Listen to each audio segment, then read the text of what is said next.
Ha, salam ildeşler, salam yigitler. Söyleme bugün köpçülük olduk. Elimizde de dayağı tema var diyeyin. Şunun için köpçülük olduk. Hoş geldiniz yigitler, ildeşler. Sizem hoş geldiniz. Hoş bulduk. Sen ben de salam. İyileşler, yiğitler, dinleyiciler. Halmyrat Merdan Meredow, Aziz Bey. Hem benim adymy tutturmayın Murat Bey. Sizin yerinizde tuttum. Başlaýyn. Bu ýogurt edilen ýalak boldy.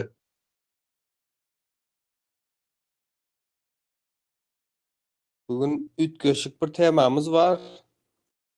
O temamızın adı Türkmenistan'yň Arhiw gorkusy diýär. Näme üçin Türkmenistan'yň diýip aldım, ona maýdyp geçeýin. Şu wagtky terror topory var. O da gorkýar arhivleriň açylmasyndan. Ondan soň ben aktivist, näme diýär, revolýusioner, ýurda garşy diýen ýalyk ýurduň daşynda türkçe aýdarymyzda muhalefet diýilýär-de. Olaram hiç ağzına alıp bilen oklar. Ne illüstrasiýany ne de arhivleriň açylmasyny. Yine bir tarapdan halkımıza isleg de yok, halkımızda da arhivlerin açılması gerekli diyen ýalyk. Şo sebäpli Türkmenistan'yň arhiw gorkusy diýip aldyk da temanyň adyny. Şo hakda boljakdyr temamız. Şonun üstüne pikirlerimizi aýdyp geçer. Sapar ağa haýsy kän gorkýar diýip soragamapdy. Şimdi ilk bölüm bir ses yazgıyımızı dinleyelim. Şu tema değişli ses yazgıyımız vardır. Ondan sonra üstüne ürün ederiz. Başlayabiliriz. Etmeni istiyorum senden. Bu ülkede devleti, ya şimdi şöyle bir ülke hayal etmeni istiyorum senden. Bu ülkede devleti, sözde muhalefeti, hatta sokaktaki sıradan vatandaşı bile tir tir titreten bir silah var. Ama bak, bu silah nükleer bir başlık değil veya gökyüzünde devriye gezen askeri bir drone falan da değil. Dünyadaki en tehlikeli, en korkutucu şey ne biliyor musun bu ülkede? Kilitli bir devlet binasının bodrum katında duran, üzeri tozlanmış eski bir karton dosya. Kesinlikle. Yani sadece varlığı bile yetiyor. Aynen öyle. Sadece varlığıyla, hani kapağının açılma ihtimaliyle bile koca bir toplumsal yapıyı felç edebilecek o kilitli kapının ardındaki kağıt yığınları. Yani normal şartlarda bilgiye ulaşmanın, geçmişi aydınlatmanın toplumu özgürleştireceğine inanırız, değil mi? Tabii, demokratik toplumlarda böyledir. Ama bugün seninle beraber yapacağımız bu derinlemesini incelemede bilginin ve hafızanın nasıl mutlak bir dehşet kaynağına dönüşebileceğini konuşacağız. Ve elimizde tam da bu dehşetin anatomisini çıkaran gerçekten çok çarpıcı kaynaklar var. Bağımsız Orta Asya tarihi araştırmacısı Sapar İklim'in, resmi adıyla Sapar Yıklimov'un notlarını inceliyoruz bugün. Evet, Sapar İklim özellikle 19. yüzyıl emperyal genişleme süreçleri üzerine uzmanlaşmış biri. Aynen ve arşiv belgelerinin nasıl bir güç aracı olarak kullanıldığına dair harika analizleri var. Kaynaklarımızın arasında bir de şey var, üzerinde Exile Lab, Uluslararası Arşiv Sistemi ve Kurumsal Hafıza Birimi yazılı dikkat çekici bir logo var. Yani bu belgeler bize sadece yüzeysel siyasi olayları göstermiyor, hani o olayları üreten görünmez kurumsal çarkları da gösteriyor. Zaten bu incelemedeki temel amacımız da tam olarak bu çarkların nasıl işlediğini anlamak. Hani şeffaf bir devlette arşivler o yapının meşruiyet zeminidir ya, hukukun, vatandaşlık haklarının temelidir. Evet, normalde öyle olması gerekir. Ama Sapar İklim'in araştırmasının odaklandığı Türkmenistan örneğinde KGB arşivleri devasa bir tehdit unsuru. Sadece devlet içinde değil, rejimin baskısı altında yaşayan halk ve hatta muhalifler için bile. Herkes için bir bomba aslında. Aynen. Hiçbir siyasi taraf tutmadan tamamen kaynaklardaki verilere dayanarak bu arşiv korkusunun orijinal tabiriyle o archival fear mekanizmasının neden herkesi felç ettiğini masaya yatıracağız. Harika bir nokta. Arşivlerin neden o karanlık bodrumlarda kilitli tutulduğunu anlamak için de önce o kilidin anahtarını elinde tutanlara bakmak lazım sanırım. Ne dersin? Kesinlikle öyle başlamalıyız. Şimdi kurumsal düzeyde baktığımızda otoritenin en büyük önceliği kendi yaratılış efsanesini korumaktır. Yani Sapar iklimin notlarında da bu iktidarın korkusu meşruiyet illüzyonunun çökme tehlikesi olarak tanımlanıyor. Nasıl bir illüzyon bu tam olarak? Ya şöyle, Türkmenistan örneğinde Türkmenbaşı Niyazov, ardından Berdimuhamedov ve Arkadak gibi liderlerin inşa ettiği yönetim modelleri var. Bunlar kendilerini sanki sıfırdan var olmuş, yepyeni bir ulusun ve yeni bir çağın kurucu babaları gibi konumlandırıyorlar. Yani sanki Sovyetlerin çöküşüyle tarih sihirli bir şekilde sıfırlanmış gibi. Aynen öyle. Sanki o temiz sayfaya yepyeni bir vizyon yazmışlar gibi bir anlatı var ortada. Ama o kilitli bodrumlardaki arşivlerin kapağı açıldığı anda bu devasa efsane tek bir günde yerle bir olma riski taşıyor. Çünkü o belgeler mevcut elitlerin hiç de o yeni çağın parıltılı vizyonerleri olmadığını kanıtlayacak. Çok doğru. Sadece itibar zedelenmesi de değil bu. Doğrudan sistemin altyapısını ifşa eden bir risk. Arşivler bugünkü güç sahiplerinin aslında eski Sovyet nomenklaturasının, yani o ayrıcalıklı bürokratik sınıfın sadece kılık değiştirmiş hali olduğunu gösterecek. Yani nomenklatura dediğimiz şey sadece ideolojik bir grup değildi sonuçta. Değildi tabii. Gıda dağıtımını, ev tahsislerini, kimin üniversiteye gideceğini falan belirleyen devasa bir çarktı. Ve o çarkın başındaki o eski yoldaşlar 90'lı yıllarda aniden bakan veya işte milli lider oldular. Aynen öyle. Zihniyet aynı, kadro aynı, sadece etiket değişti. Ya bu mekanizma bana hep şunu düşündürtüyor. Hani yozlaşmış, içeriden tamamen çürümüş eski bir şirketin kendini yepyeni, vizyoner bir startup olarak yeniden markalaştırması gibi. Çok iyi bir benzetme bu. Değil mi? Yani milyonlarca dolar harcayıp yeni bir logo tasarlıyorlar, fütüristik bir misyon vizyon yazısı yayınlıyorlar ve yatırımcılara diyorlar ki biz geleceğin ta kendisiyiz. KGB arşivleri de bu parıltılı yeni startup'ın yönetim kurulunun aslında 40 yıl önceki o yolsuzluğa batmış, işçilerin hakkını yiyen eski yöneticilerle birebir aynı kişiler olduğunu kanıtlayan eski insan kaynakları dosyaları gibi. Harika bir özet oldu bu. O İK dosyaları açılırsa ne olur? Çalışanlar da, yatırımcılar da o yepyeni markanın devasa bir yalandan ibaret olduğunu görür. İktidarın kendi suç ortaklıklarını saklamak için bu dosyaları kilitlemesi son derece mantıklı bir hamle.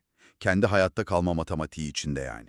Tabii ki. Zaten Sapar iklim de o arşivlerde bugünkü elitlerin KGB ile ne tür organik bağlar kurduğunun yattığını söylüyor. Kim kimi ispiyonlamış, kim komşusunu ihbar ederek yükselmiş, hepsi orada yazılı. Hatta Niyazov'un inşa ettiği o görkemli Türkmen ulusu konsepti bile sıfırdan yaratılmamış. Nasıl yani? O da mı kopyalanmış? Aynen öyle. Doğrudan Sovyetlerin ulus inşa etme politikalarının, o sembollerin alınıp milliyetçi bir boyayla yeniden piyasaya sürülmüş hali. Vay canına. Fakat Sapar iklimin araştırmasında beni asıl şaşkına çeviren şey ikinci kutup oldu. Yani iktidarın korkusunu çok iyi anlıyorum. Peki ya muhalefete ne demeli? İşin en karanlık tarafı orası zaten. Ya normalde diktatörlüğe karşı savaştığını iddia eden grupların en büyük hayali bu belgelerin açıklanması olmalı değil mi? Neden arşivlerin açılmasından muhalefetin de ödü kopuyor? İşte Sapar iklim araştırmasında buna çok vurucu bir teşhis koyuyor. Taklitçilik ve suç ortaklığı diyor buna. Post-Sovyet coğrafyasında, özellikle de Türkmenistan'daki o sözde muhalefetin kökenlerine bir iniyorsun. Adamlar sistemin alternatifi falan değil. Neyin nesi peki bunlar? Sistemin artıkları. Yani başarısız olmuş eski devlet işletmesi yöneticileri, 90'larda o rant pastasından pay alamayan bürokratlar, dönemin resmi gazetecileri falan filan. Çoğu Sovyet kurumlarının tornasından geçmiş isimler. Yani Komsomol gibi Sovyet gençlik örgütlerinde yetişmiş adamlar bunlar. Kesinlikle. Parti okullarında ideolojik eğitim almış kişiler. Ve daha da kötüsü ne biliyor musun? Ne? Çoğunun doğrudan KGB ile dirsek teması var. Yani bugün Avrupa'da veya farklı ülkelerde çıkıp özgürlük savaşçısı veya demokrasi havarisi pozu veren bazı isimlerin geçmişte aslında etki ajanı olduğu ortaya çıkacak arşivler açılırsa. Hadi ya. Aynen. Geçmişte bir makam kapmak için kim kimin ayağını kaydırdı, rejime sadakat karşılığında kimler lüks daireler aldı, hepsi tek tek dökülecek ortaya. O zaman burada durup şu 𝐒𝐎𝐑𝐀 dediğimiz kurumu sormak istiyorum Saman. Dünya Türkmenleri İnsani Birliği. Şimdi dışarıdan bakınca bu kurum, diasporayı bir araya getiren bağımsız bir sivil toplum örgütü gibi duruyor. Sapar iklimin bulgularına göre ortada gerçekten temiz, organik bir direniş ağı yok mu? Sadece bir vitrin mi bu? Maalesef sadece bir vitrin. Belgeler çok net gösteriyor ki bu kurumlar sivil falan değil, bizzat devlet tarafından tasarlanmış, devletin bütçesiyle fonlanan yapılar. Gerçekten inanılmaz. Çok sinsi bir mekanizma var burada. Devlet yurt dışındaki diasporanın kendi kendine güçlenmesini izlemek yerine o örgütü bizzat kendisi kuruyor. Amaç diasporayı özgürleştirmek falan değil. Kontrol altında tutmak o zaman. Aynen öyle. Kim nereye gidiyor, rejim hakkında kim ne konuşuyor, bunları tek merkezden fişlemek. Muhalif enerjiyi emit, geride kalan akrabalar üzerinden bir şantaj ağı kuruyorlar. Ya bunu bir kontrollü orman yangını stratejisine benzetebiliriz o zaman. Nasıl yani? Şöyle düşün, itfaiyeciler büyük bir orman yangınının yayılmasını engellemek için yangının ilerleyeceği yöndeki ağaçları önceden bilerek yakarlar ya. Evet. Ana ateş oraya geldiğinde yanacak bir şey bulamaz ve söner. Rejim de tam olarak bunu yapıyor işte. Kendi muhalefetini yaratıyor, tüm muhalif enerjiyi o kontrollü yapının içinde tüketiyor. Böylece gerçek bir isyan ateşinin parlamasını imkansız hale getiriyor. Harika bir analiz. İktidarın güvenle oynadığı bir tiyatro bu resmen. Peki, yani satranç tahtasındaki hem siyah hem beyaz taşları aynı oyuncu hareket ettiriyorsa geriye tek bir aktör kalıyor, toplum. Evet, sokaktaki insan. Devlet yalan söylüyor, muhalefet ikiyüzlü. O halde neden bu devasa kitle çıkıp da isyan etmiyor? Neden bize geçmişimizi veren diye o kapılara dayanmıyor bu halk? İşte analizin bence en trajik, en üzücü kısmı burası. Toplumun kimlik tehdidi meselesi. Nasıl bir tehdit bu? Ya düşünsene, Türkmen toplumu 100 yıllık kesintisiz bir korku imparatorluğunun içinde yaşadı. 70 yıl o Sovyet baskısı, ardından 30 yıl post-Sovyet diktatörlüğü. Dile kolay bir asır. Aynen. Bu sadece yasalardan korkmak değil ki, genetik koda işlemiş, nesilden nesile aktarılan çok derin bir travma bu. İnsanlar o kapı açıldığında kendi kişisel gerçekleriyle yüzleşmekten ölümüne korkuyorlar. Ya evet, o belgeler bir açılsa, insanlar yıllarca saygı duyduğu dedesinin aslında komşusunu ihbar eden bir KGB muhbiri olduğunu öğrenecek belki de. Veya babasının terfi almak için arkadaşına iftira attığını görecek. Cidden çok ağır bir psikolojik yük bu. Düşünsene, annenin sırf kendi çocukları zarar görmesin diye yan dairedeki komşular götürülürken perdeleri çekip sessiz kaldığını öğreniyorsun. İşte bu psikolojik yıkım ihtimali bütün bir toplumu felç ediyor. Kimse ailesinin o karanlık odasına girmek istemiyor. Üstelik Sovyet sistemi o kadar profesyonel çalışmış ki, geçmişin doğal aktarım yollarını da yok etmiş. Aile arşivlerini falan mı kastediyorsun? Evet, aile albümlerine el konulmuş, sözlü tarih geleneği bastırılmış, toplumun hafızası olan yaşlılar susturulmuş. Çok ürpertici gerçekten. Ben bunu şuna benzetiyorum, hani köklü bir ailenin evinde solunun ortasında duran kilitli bir sandık var diyelim ve içinde korkunç bir sır var. Bazen aile üyeleri kendi soylarının onurunu yıkmamak için o sandığı açmazlar. Etrafından dolanırlar ve o konforlu yalanın içinde yaşamayı seçerler. Evet, çok doğru. Ama buradaki durum çok daha feci çünkü o hafıza sandığı ailenin evinde değil ki, devletin mahzeninde. Toplumun kendi anılarının tamamen ulaşılamaz bir devlet nesnesine dönüşmesi, insanın geçmişinin kendi devletinin kasasında, hani namlusu kendisine dönük bir silah gibi beklemesi dehşet verici. Kesinlikle öyle. Çok doğru bir tespit. Peki, burada biraz şeytanın avukatlığını yapayım diyorum. Yap bakalım. Notlardaki başka bir boyuta geçmek istiyorum. Yani bu hafıza kaybı, bu geçmişten kaçış durumu belki de sadece o coğrafyanın kaderidir diyemez miyiz? Sovyetlerin çöküşünün yarattığı o kaotik ortamın doğal bir yan etkisi olamaz mı bu durum? Sapar-Üklim'in çalışması bölgesel bir analizle bu argümanı anında çürütüyor aslında. Öyle mi? Nasıl? Bu kesinlikle doğal bir sosyolojik yan etki falan değil, devlet aklıyla ilmek ilmek işlenmiş kasıtlı bir unutma politikası. Mesela diğer Orta Asya ülkelerine bakalım. Tacikistan'a bakıyorsun, arşivler 92'deki iç savaşta yanmış. Yani fiziksel olarak yok olmuş bilgiler. Aynen öyle. Trajik ama ortada belge yok. Kazakistan ve Kırgızistan'da ise durum çok farklı. Orada arşivler açık mı? Kısmen açık. Araştırmacılara izin veriliyor, hafıza kitapları yayınlanıyor. Hatta Almatı'da veya Kırgızistan'da o eski Stalin dönemi kamplarından dönüştürülmüş anıt müzeler var. İnsanlar geçmişle bir şekilde yüzleşiyor. Anlıyorum. Özbekistan'da durum nasıl peki? Bak, Özbekistan oldukça kapalı bir rejim olmasına rağmen orada bile arşivler kilitli olsa da sokaklarda o dönemin kurbanlarına adanmış heykeller var. Rejim o yüzleşmeyi kendi sistemine entegre etmiş bir şekilde. Peki ya Türkmenistan? Notlarda bu sağaltım mekanizmalarının, anıtların falan hiçbiri yok gibi duruyor. Hiçbiri yok ve en can alıcı detay şu, Türkmenistan'daki o arşivler iç savaşta yanmadı. Evet. Sel basmadı, depremde yıkılmadı veya o meşhur bahane vardır ya, Moskova'ya kaçırıldı falan. Ha, öyle bir şey de yok yani. Yok. Tüm o dosyalar, fişlemeler Aşgabat'ta mükemmel bir kondisyonda bekliyor. Kapalı olmalarının nedeni tamamen sert ve bilinçli bir devlet kararı. Yani arşivi yakıp yok etmek yerine onu orada tuttuğunu bilmelerini sağlıyor ama asla erişim vermiyor. Devamlı bir psikolojik güç gösterisi bu. Tam olarak bu. Geçmişim benim elimde mesajı veriyor vatandaşa. Devlet adet az fısıldıyor kumağına. Seni geçmişinle rehin tutuyorum çünkü gücün tek hakimi benim.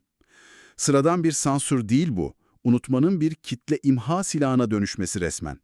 İktidar korkuyor, muhalefet ipliği pazara çıkmasın diye susuyor, halk travmadan kaçıyor.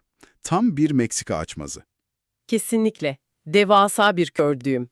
Peki Sapar iklimin notları bu kör düğümün nasıl çözüleceğine dair bir yol haritası sunuyor mu bize? Bu kilit nasıl kırılacak abi? Yani nasıl aşılacak bu durum? Sunuyor tabii. Çözüm önerileri çok net. Bir kere Sapar İklim diyor ki değişim içeriden, yani bu çürümüş 3 kutbun içinden gelemez. Dışarıdan aktörlere ihtiyaç var. Dışarıdan derken Sapar iklimin kendisi gibi bağımsız araştırmacıları kastediyor sanırım. Evet, o Sovyet tornasından geçmemiş, korkusuzca soru sorabilen analistler lazım ama asıl bomba nerede biliyor musun? Nerede? Teknoloji kısmında mı? Aynen öyle. O kilitli bodrumlara karşı teknolojinin, özellikle de blockchain ve merkeziyetsiz ağların devreye girmesi. Ya ben notlarda o kısmı okuyunca inanamadım. O kadar mantıklı ki. Merkeziyetsiz arşivler fikri. Tabii canım, otoriter rejimlerin sansür duvarlarını aşmanın tek yolu bu. İnsanların anonim olarak, korkmadan kendi hikayelerini anlatabileceği dijital platformlar.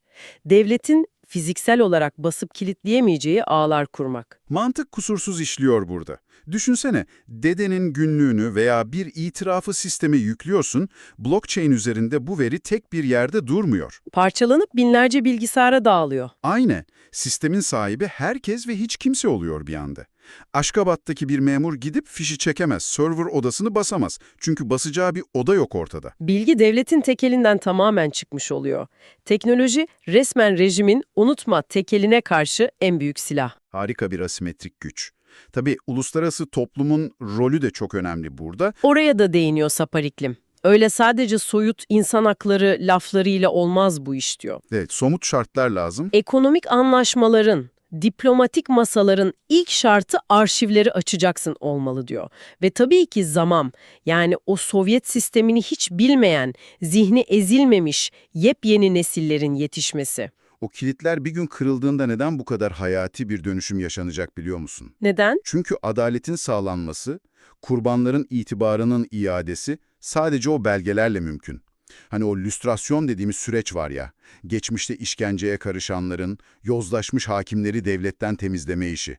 O arşivler olmadan imkansız. Kesinlikle imkansız. Kimin ne yaptığını bilmeden nasıl hesap soracaksın ki? Hafızası silinmiş bir halk neyi talep edeceğini bilemez. Aynen öyle. Bugün konuştuğumuz temel tabloyu bir toparlarsak, Türkmenistan'daki tarihi gerçeklik devasa bir enkazın altında. Bir yanda devletin sahte efsanesi, diğer yanda sözde muhalefetin karanlık geçmişi ve en altta toplumun kendi travmasıyla yüzleşme korkusu var. Herkes unutmak paydasında buluşmuş. Hastalıklı bir hayatta kalma mutabakatı bu. Kesinlikle. Arşiv korkusu sadece eski kağıtlara duyulan bir korku değil. Bugünü felç eden devasa bir kontrol mekanizması. Ve Sapar iklimin analizinden çıkardığımız en evrensel sonuç da şu bence. O dosyalar sadece ölü kağıt parçaları değil, yarına kimin hükmedeceğini belirleyen çok aktif güç reaktörleri.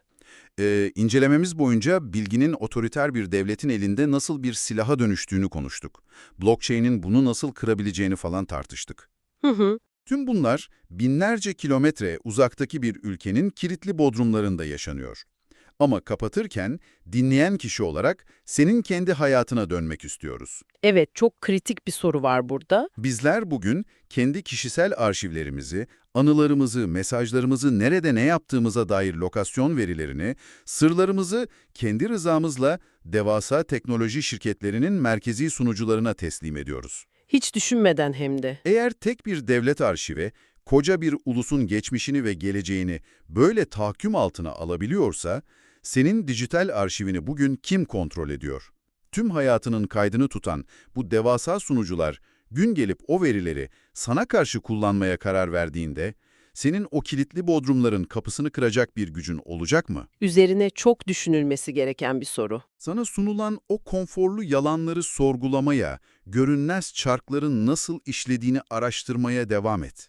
Bir sonraki derinlemesine incelemede başka bir gerçeği daha parçalarına ayırmak üzere görüşmek üzere. Ova. Ne ses yazgın dinledik ildeşler, yigitler. Şutajda näme geçýär? Eň esasy özü häzir söz vermezden şunu aýdyp geçeýin. Arhiwleriň açylmasy, lüstrasiýanyň geçirilmesiniň diňe şu ýoldan geçýänligini, ýani ýurdu düzeltmeniň esasy teketak ýolunyň şu boldugyny aýdyp geçýär-de. Hiçbir bu bilgiler hakynda bu zatlarla gyzyklanmaýan, hiç düşünmeýän birisi de şu jagaz ýerden şunyň näkilik önemligini düşünüp biler. Ine biz kän öňem ýazgylarda aýdyp geçdik. Sapar aga kän gaýtalady. Pribaltika ýurtlary diýip. Pribaltika ýurtlary lüstrasiýa geçiren ýurtlar. Sowetler SSR'de agandan soň lüstrasiýa geçiren ýurtlar we geçirmedik ýurtlary şeýle seredäýmelidir.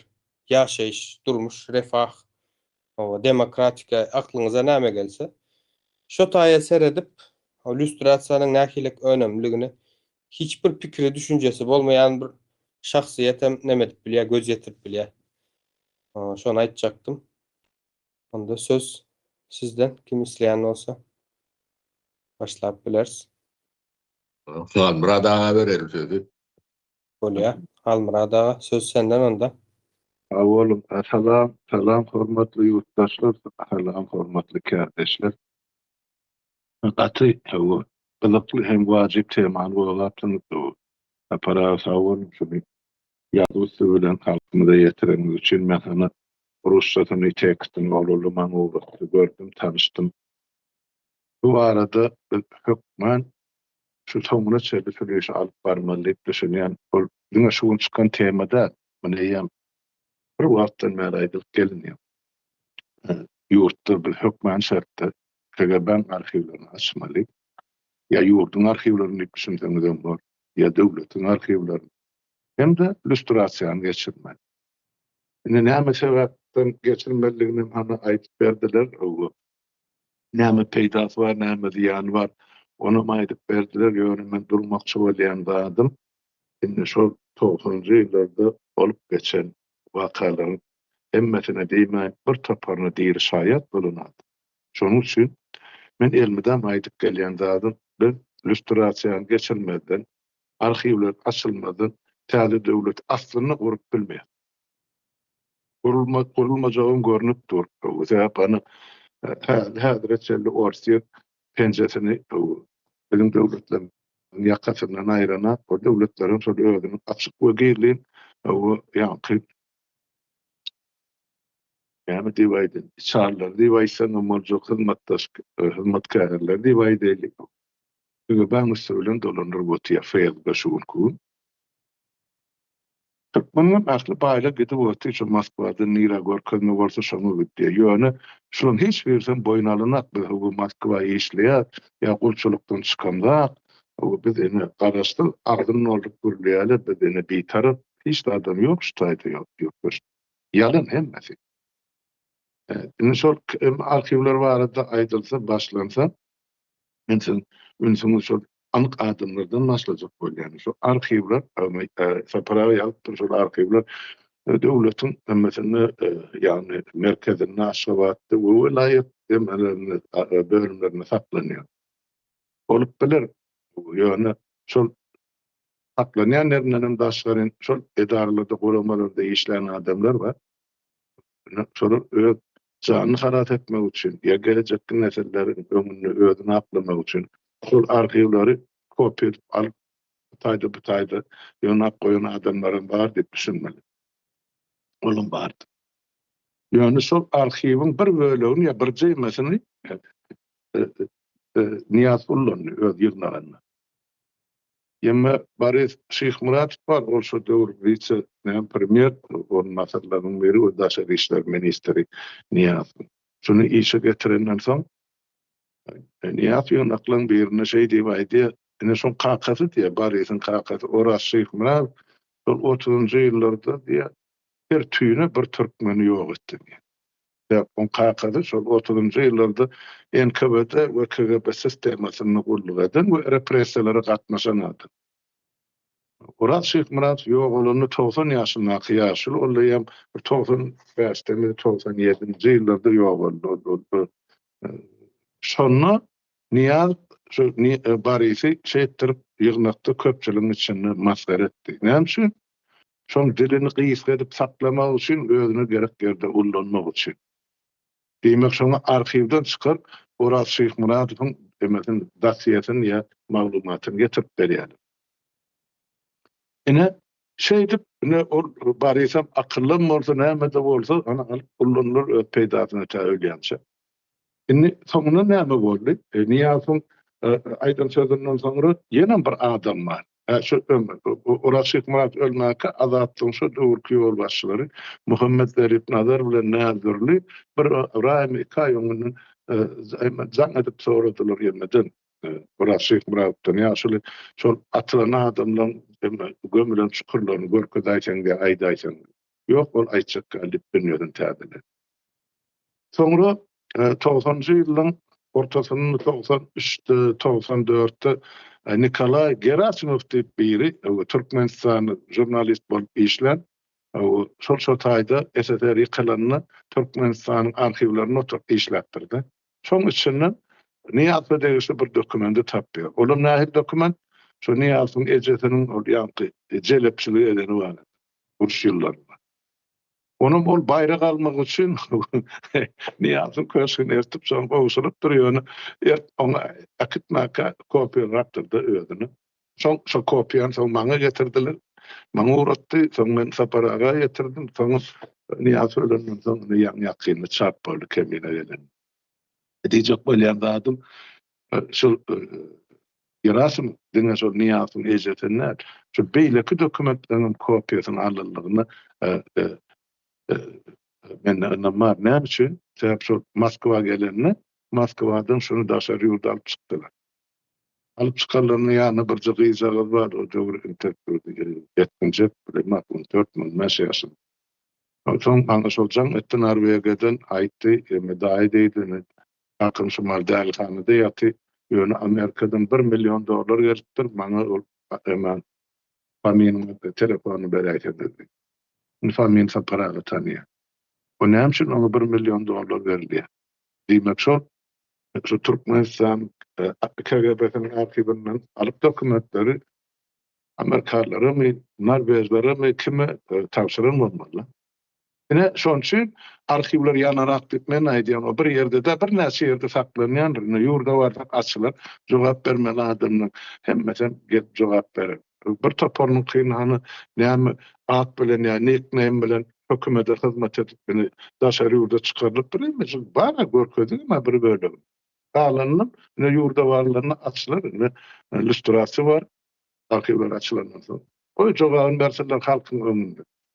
Şoň üçin bir arkaýyny görýär, para bilen. Sebäp halkymyzy, ýurdumyzy, watanymyzy satan adamlar men şunu aýdyp bilýän. Emma satanlar var, men oppozisiýa diýdi, poppozisiýa diýdi, aktivist diýdi, başlanma, boktivist diýdi. Ýurda barally, açalyň arhivleri. Onu kim näme jogap bermeli bolsa şo taýda berer. Ýok, ora bizi ýurda ýetirmejek bolup garşurýar. Ýöne niýe etsin? Türkmen jogap bermeli bol. Geçecek yerler ýok oğlum. Ine ştada gerek bilen arhivler açylmaly we imman lüstrasiýan geçilmeli. Ine siz otursunuz da ýaş ýigitler. Siz şu KGB bilen baglanyş ýeriniz barmy? Ýok. Gorkýaňyň şol lüstrasiýadan ýok. Arhivden gorkýaňyň mı ýok. Emma boksçy oturşolar. O şumal men oppozisiýa döşür otururlar. Täp erti jogap bermeli. Şulan birinden ine men halkyň aýdyp ötüp. Şu geçen 36-37 ýylyň dowamyny bir aýdyp bilmedi. Biriniň dili öwrülmedi. Men taýýar lüstrasiýadan geçmeli. Men taýýar. Men isleýän o el galdyrýan, ses berýän arhivler açylmaly diýip. Ýok. Yerden ses çykýar, şolardan ses çykmaz. Sebäp bir iýen pohuny bilýär, satan adamlaryň sanyny bilýär. Ya haýsy döwletler näçe möçberde häzir maýlygy alyp oturýar. Ya ýa-da galalar otaýdy, Aşgabatda, Türkmenistan'da pülpüllep ýaşap, kimsi derman satdy, kimsi terýek satdy, kimsi wezipaly, kimsi wezipesiz. Gidip gelip durlar arkaý Türkmenistan. Olum bar. Ine şoň üçin şu taýda gaty gowy temany ogap, şoň saň bolan saparagy, ine ýigitler sizem alyp çykarypsyňyzmy diýip. Ine halkymyz bilsin. Halk gyzyklanana dogry aýdyldy şu tekstde. Halk bir töweýene ýaly. Ýöne şol taýda aýdyllar odam saparagy getirdi. Mesal 50 000dan gowrak adam şu Türkmenistan türmelerinden çykaryldy. Cesedi çykdy, maýyp bolup çykdy. Bir kanun basyly o barada görüňem ýok. Ýöne şulan howasarlar näme üçin setip çykarýar? Näme üçin şular dünýä ýaýan akly habar? Ýok. Hatamda tutuldy. Biz bir ýaşaýly ýa-da onuň şu güne gelipdik de jemgyýet bolup. Ýöne arhivler açylmaly bol. Lüstrasiýada geçirilmeli bol. Şoňa garşy çykýanlary many görüp oturdyňyz. Olar dilini, agzyny näme käkeledi? Ol hiç boş. Jogap bermeli bolarlar. Men şonu bilýär. Sağ ol. Bugünläňiz şu. Hawa. Mana aýdyp. Bir dinleýijimiz sorak beripdir. Döwlet arhiviniň ýolbaşçysy Maýa Mollaýewa diýip bir zenan bardy diýär. Halmyradow hakda bir bilýiňiz barmy diýär. Bilýän, o Maýa Mollaýewa tanýan, o Maýa Mollaýewa ol ýemesi Şöhrat Kadyrowyň kuratory, tapara. Onun şu Maýa Mollaýewany öldürýän çagyny ama kritik etmedik ýeri ýok. Ýöne şu Maýa Mollaýewaň döwründe ene şol Şöhrat Kadyrow Türkmenistanyň arhivleri bir esasen Moskwadaky Türkmenistany degişli arhivleri bok döwrüne ýaly 2 ýyl gidip şu taýda gatnap işledi, özüni kopya edip aldy. Soňra şu kopýalaryny hökümetiň özüne satdy. Ya maňa 20 000, 30 000 dolar berersiň diýorsa men şu dokumenty çap etjek. Ine şeýdip ýaşady bilemek näçe wagt Norwegiýa gelenden soň Moskwa gatnap. Ay ondan şu 62 ýaşynda Moskwada bir ýerde sürdürer gitdi şo bilen daýaly adam diýordu. Onu öldürüyor muhtemelen. Hökümetim ýadan da her material için 20-30 000 dolar tölemekden. Ine şol Maýa Mollaýewa şol taýda kuratorluk eden adam bolýar. Ne Gapurow ne de Niýafoň garşysyna giden adam da Maýa Mollaýewa. Şeýle bir nähilli baýdy. Türkmençiligi däp desturu hikaýa bilen garşy duran adam. Ben şonu bilýän. Ýöne bilen terkeşip gören adam da oturşanym da tyýsy genany ken. Şona bilýän. Sağ olun Halmyrat aga fikiriňiz üçin. Şu ýerde Sapar ağa söz bermänkak ýa-da kim söz aljak bolsa nämen aýdyp geçen ildeşler soraglaryňyz bar bolsa şu tema degişli ýazyň, hökman ýazyň. Aklyňyza gelýän, düşünmeýän ýeriňiz. Şo taýlaryň soragy beriň. Şoňa görä bilýän ýerimizi jogap berer, bilmedik ýerimizi öwreneli. Söz gözegini kime geçireýin? Saparaga geçirmäken 1 minut men aýdyn, ýene goşmaça aýtmaly zat bar. Bolýar. Şol ýeme eserdargandan soň men 93-nji ýylda men universitetdedim. Bana şahir şeýri aljan etdi awgust aýynda. Moskwa geläýsen Halmyrat öýüň tanış etdi. Men oňa çelli tanan adam da ýene goşularyny okardym. Sonra diýdi, ýeme diýdi, awdy kulum bar, radiodan derip nazar gelýär, ýene bir kadam bar, bir kralşat diýeli, gelbiljekmi diýdi. Haçan diýdim, ertir gelseňe bolýar diýdi. Onu baramda şo taýda awdy kulu bar, ýene bir kuşdan adam bar, birine hany saparagy tanýar, öýde aýdyp bererkem diýdim.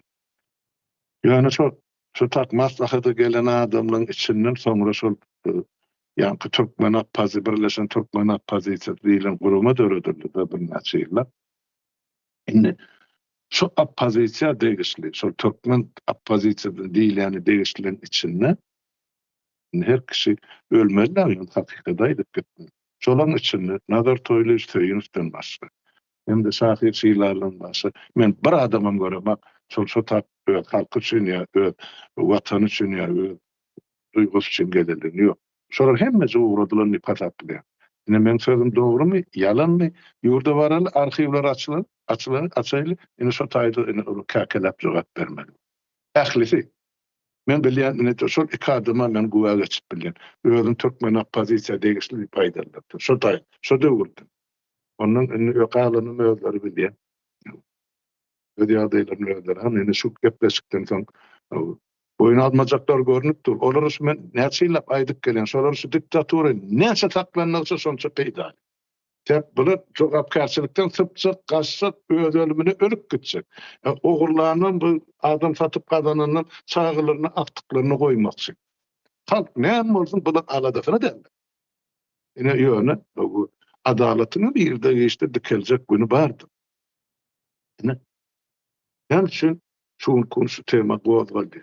Näme üçin şu tema näçe ýyllar goýulyp gelenler şunu hökümetten münsberenat berjek gelse olan fundamenty sonra durda yalan bilen ýemede bir repressiýadyr. Şoňa hyzmat edenleriň gorkusy hökümetten gidenen beter. Täp olary özüň alyp ýurduň daşyna çykdylar. Şo biziň ýygyna düşmek üçin. Biziň aglymyzy ýumdurmak üçin, halk bilen aglymyzy arlaşdyrmak üçin. Gördüňiz hana 20-nji ýylda näme boldy? Ana ine şonu da oturan şol hökümete hyzmat edenler, edýärler bu etjekler. On parçalar kän sebäpler kim näme üçin hökümet bilen dillewişde KGB bilen şertlama baglaşdy. Oňa mejbur özür jogap berer. Bar arhivde KGB'de işläp oturan, ýa mahkemede işläp oturanlarda jan gerek. Özüni aklamak üçin aýtmady bar. Kim näme üçin şolara hyzmat eden? Ne? Şeylere tavır dinlensin. Sağ olun. Halmyrat ağa. Başka soru var mı Abdurrahman bey? Sorag däl, ýöne nemeler pikirlerini paýlaşypdyrlar. Şol arhiwlaryň ýene bir nemesi Türkmenistandaky türmelerde ýok edilenleriň atlaryna çenli çykjak, şoň üçin gorkýarlar diýip öz pikirlerini paýlaşypdyrlar. Onuň daşynda da Awganistanly türkmenlerden salam. Aleyküm selam. Häzirlikçe Şuýda- soru ýok. Ha. Söz almak isleyen var mı bilmedim, yok olsa men Merdan ağa ýerinde gandyrýar. Bolýar, Merdan bey söz verelim da. Esenlikler oğuduyla, esenlikli kardeşler. Şöyle Türkmen nakıl var da neme. Hayvan alatı daşında, adam alatı içinde deyip. Indi näme diýjek bolan ben bilen ne yankı illüstrasiýa diýen bir söz türkmençe örsek ya türk sözüne örsek açıklama bol ya da açıklık. Indi yankı açmazal nemede de aýdyp geçer yankı 𝐒𝐿𝐵𝐄𝐋𝐀𝐑 nemesinde de temasında da aýdyp geçer. özüne opozisiýada görkezdenler näçe illüstrasiýa ulanýan oklar ya açalyň diýen oklar ya mevcut rejimden talap eden oklar şu illüstrasiýany diýär da. Sebäpler içinde diýär. Bir indi bol ýöne aýdylan söz däl bir araşdyrmaçylaryň üstünden dokument bilen suwut edilen emeler da kökü waby sözleriň adamlaryň ya staýdak toplanan adamlaryň nemesi var. Tezribesinin olan üstüne doldurýar. Indi şöyle orada diýjek bolan özlerini yurttaşynda ene prezident boljak, men halkyma eýtjek, beýtjek, internetini açyp berjek, pasport meselesini çözjek diýip. Yani diýjek bolanlar häzirki döwlet sistemasyny bozjak diýerler da. Zulüm edýän sistemany bozjak diýerler. Başga sözle ýöne näçe şonuň kökünden başlajak diýen oklar. Yani 1880'den öň Türkmen nähili taryhda nähili ýagdaýda ýaşap geçipdir. Ondan soň bärik Türkmen serdarynyň sezonunda nähil başlanypdyr. Ondan soň aklar gyzyl bolup gyzyl eşik geýende nähil bolupdyr.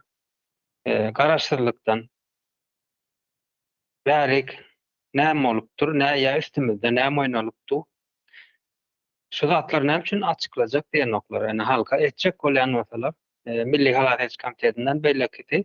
Hiç gaýsy jany ýatladan ok halka. Şunda hiç il duran ok.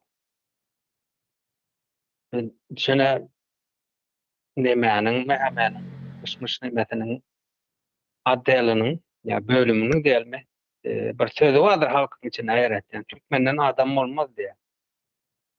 Näme üçin diýerler şunu? Elbetde Türkmenistan içinde ýekece siýasatçy goýmadylar, ýekece döwlet adamsyny goýmadylar. Aýdyňlar, ýok nemetdiler, gaçyp çykmana mejbur etdiler ýa türmäge saldylar. Bulan içinde ýanky alymlar ham ýok. Ýurda peýda etip biljek. Indi şol näme üçin bir 3-4 million halkyň içinde bolmaz. Afrikadan kontinentinden çykyp tu alym näme üçin Türkmenistandan çykan? Nire gitti? Bulan kökü näme üçin ýok? 25 tane ýokara goja diýip ba näme üçin alym etýän oklardan?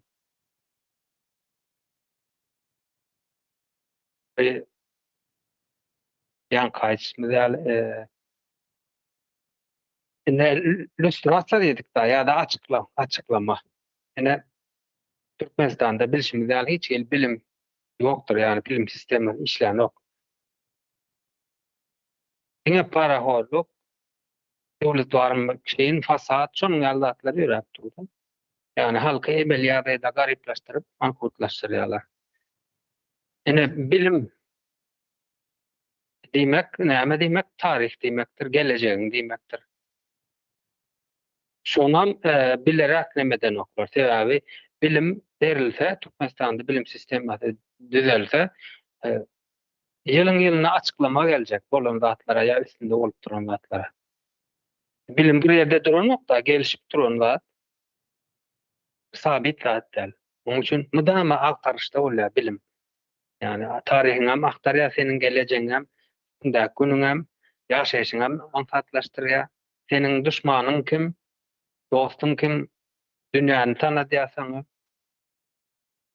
Onun için Türkmenistan'da bilim verilen yok. Yani illüstrasiyanın üstünden barılmasın deyip ben ne düşüneceğim söyleyerek içerideki rejim yani zulüm karantinli sistemi gelip terene mesela konstitusiyasını okuyup gördüm da häzirki konstitusiyada görkezlen kagazy okuyup gördüm birim Soýuz döwründäki demäni Türkmenistan konstitusiyada yani Türkmenska SSR diýip geçýär. Ondan soň häzirki Russiýanyň nemesi, Rus Federasiýanyň konstitusiyasy.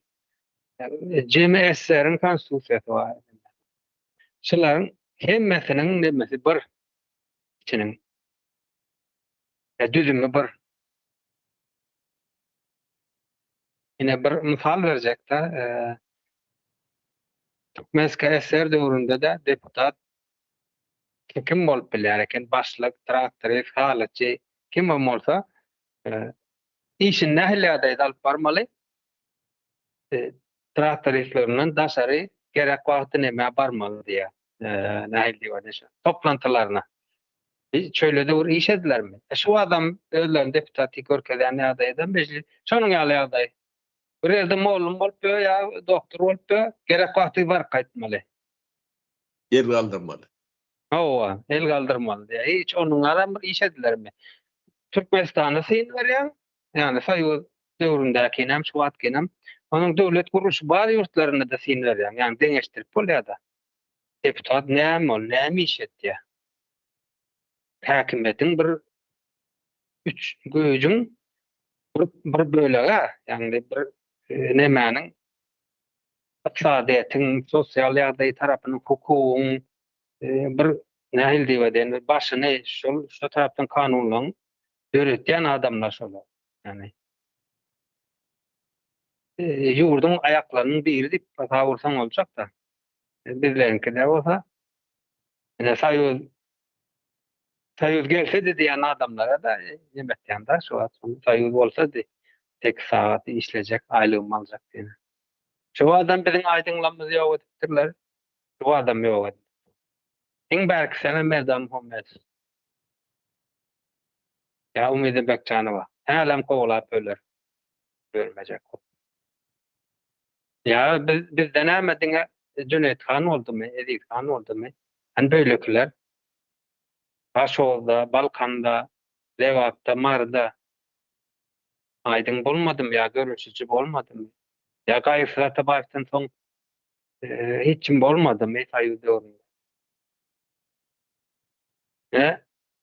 Taşkara karandaşlaryň biri we durmuşymyzdan misal berende türmede oturup geldi.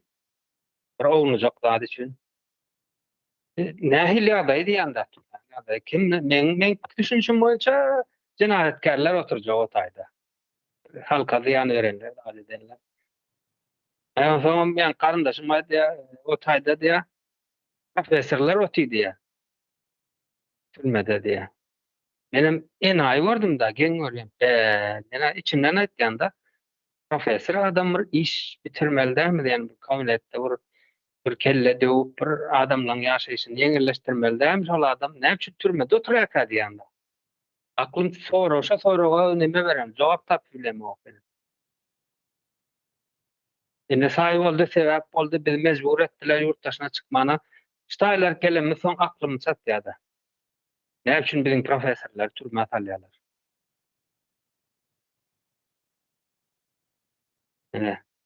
Sisteme ütgemendir. Ýa-ni Halmyratdaň etýäli, özüne opozisiýa görkezýänlerem hiç lüstrasiýanyň üstünden gelen oklarlar. Şu hakynda bir tema ýa-da bir gepleşik zat nemeden oklar alyp barama.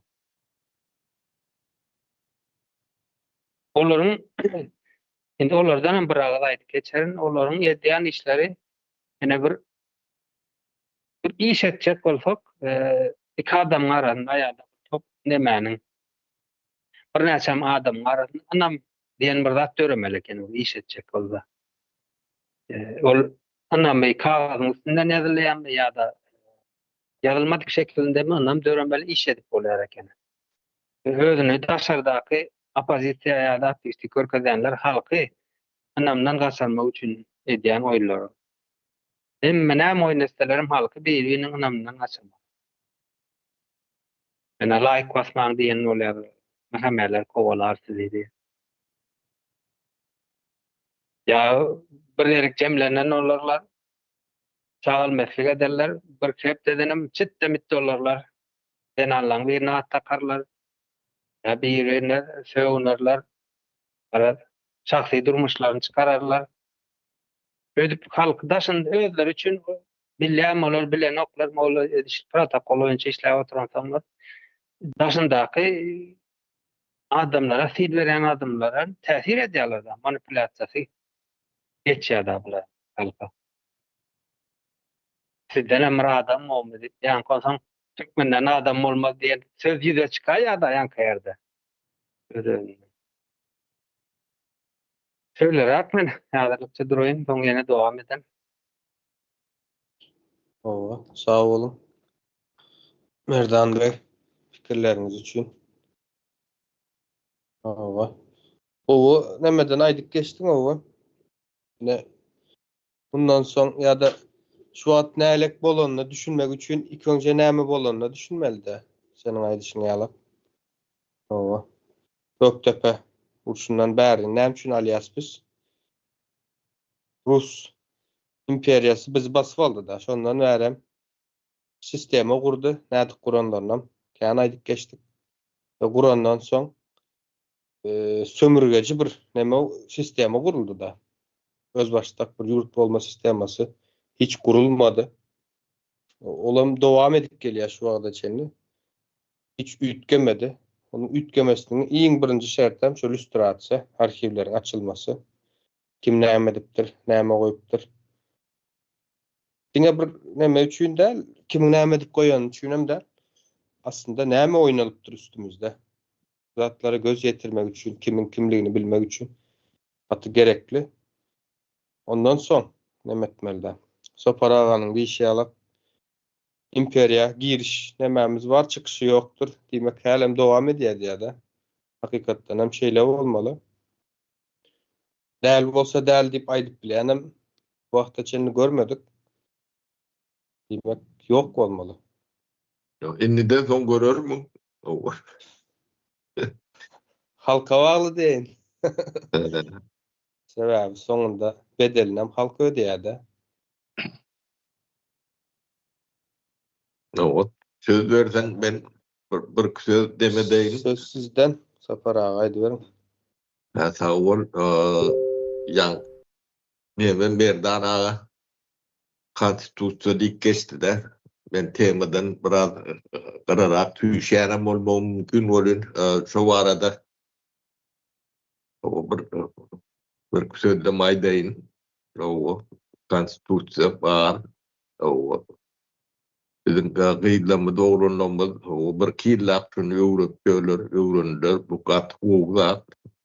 Yeni bir öğrenmeli bir zat var. O hatem önemli. Yani sizin konstitusiýany öğreningizden önemli. Aranızda kanunçy diýeningizden badyr.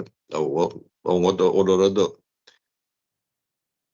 önemli bir zatyň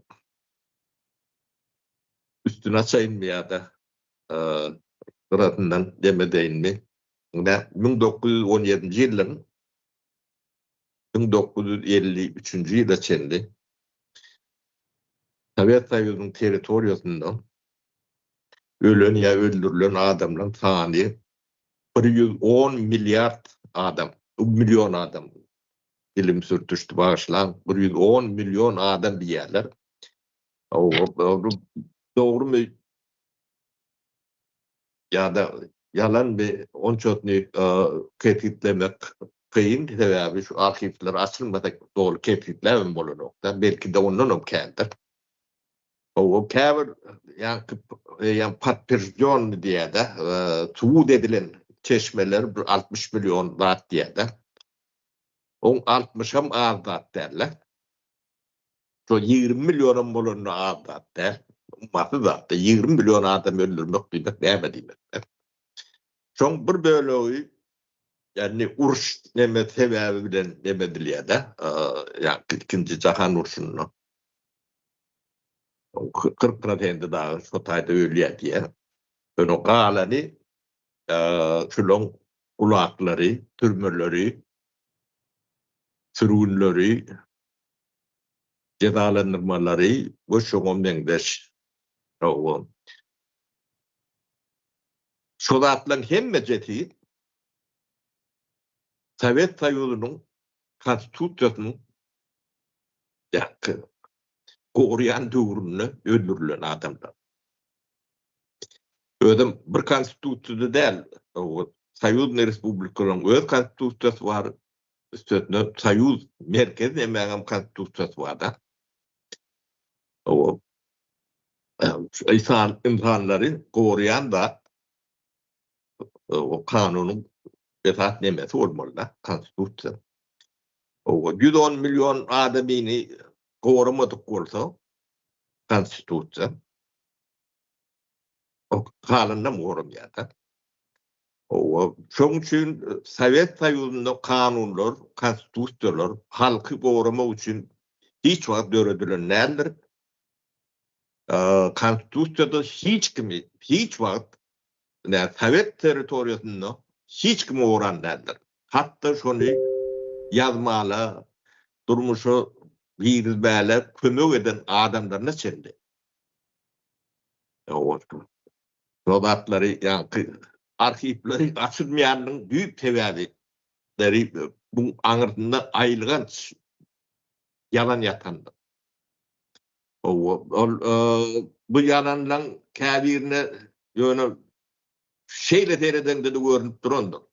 Sivilizasiýa getirmek üçin Orta Asyany Türkistan batwaly diýilýär, medeniýetleşdirmek üçin.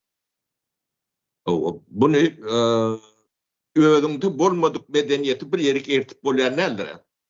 Şulan medeniýetini ýa taryhyny bir 1000 ýyl aňyrtyndan ýylarlap başlaň, siziň Koreýa nemesini alın da Orta Asya'ya giýilýär şoň içine. Şoň 1000 ýylky taryhy berden başlap öwren diýänim sebäbi size öwredilmedik taryhlar şu taryh.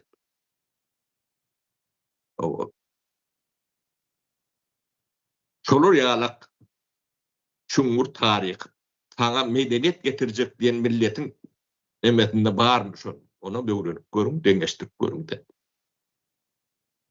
O sende medeniýet bar. Mer diýmek o 10-njy, 9-njy, 11-nji, 10-njy atyrylan şu wagtky alym merkezi näme bolsa şolar ýalak bir merkez tutar. Diýmek medeniýet bar. Alym bilim bar. Şu wagt barmy? O merun adam ýok. Bar.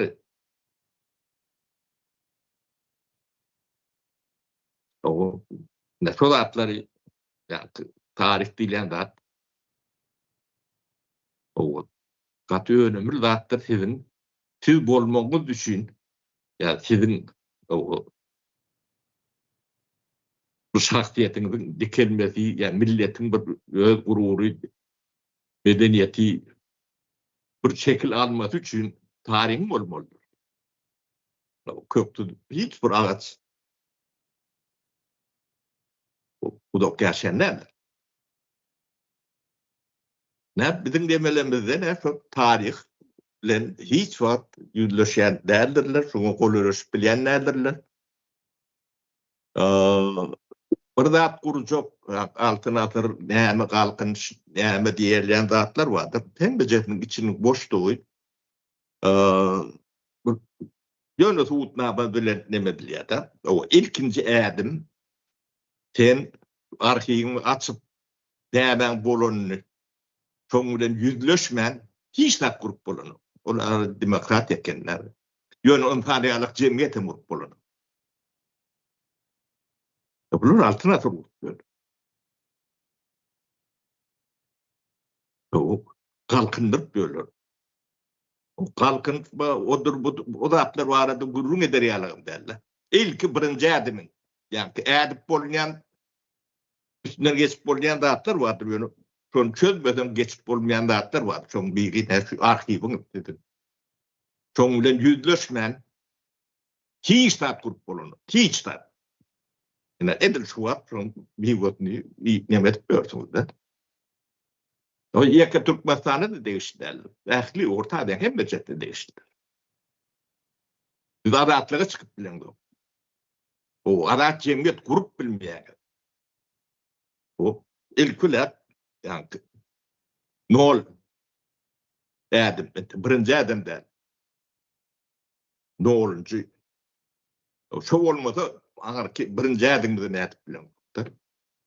O şu arada gurrun edip bilýän adamym ýok. Ente çuwna çenne çykanok. O şunu etmänem, ağzınızda näme diýeňizdi? Emmeçe boş. Bu da hem ekşini şüphe demedi yani sizden O şu durumları etmeseniz şüphelenmeye hakkı vardır. Bitlerini adamı. Dep maskalanızı vatana, cemiyete beyledi dursun. O yaşlı gitmeleri mümkünçülüğü yoktur. Ne Türkmen'in gelen yaklaşışı o nemeden korkulayanın büyük tevabi Bangır'da aylığın şartlar etti. O korkuyan ortalığı tevabi vardır. Onun Postsovet teritoriyasında hiçbirinde hiçbir kanun hiç kim koruyan neldir. O siz onu koruyan yerler edip ben kanun demediyen bu öğrenin hakkınızı bilin zaten diye hakkın bilin de ne bilen de konstitusiyon yazılı koy onun işlemesine mümkünçülüğü yok. Hiç vaktim yoktu. 100 yıl bundan yoktu. 17. yıllarında yok, 24. yılda da yoktu. 91'de de yoktu, 26'da da yok. Mümkün değil işlemi. O büyüğüne inmeli. Sen ilk olarak tarihin bilen yüzleşip o ne hemen bolonluğunu üstünüzde ne hemen oynarlarını son büyüğüne yetmen hiç adım edip bilmeyen. Ödünüzü anlarsınız. Allah'a bilmiyorsunuz. O konstitusiyon sizin hakkınızı korumak için kurulan hattalar. O sebeple dönenin versiyonları. O koruyan olsa yani 110 milyon adam ölmez.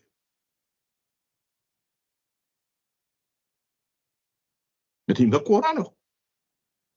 Yani Türkmenistan'ın 30 yılda 50 milyon adamdan köpüren adam ölürler der şunu. O kanun koruyan olsa.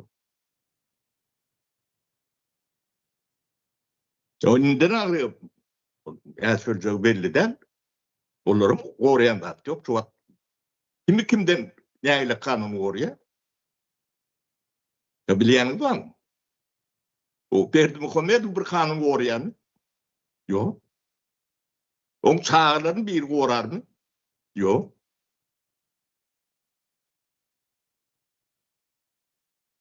O dille ne mi? Aydılya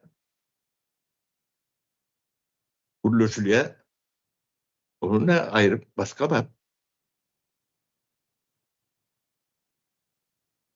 Yani şu mesele şeylere ödüm bundan yakı devlet korkunu devletten beter men apadik diyen apadikten yerler olurken. O kim devam eden katılırken o ben ilki edilmeli etmen o arada gurrun etmen o başka adamın gurrun etip o mesele çözüp olayanlardır. O şunu içinde çok için kulçuluktan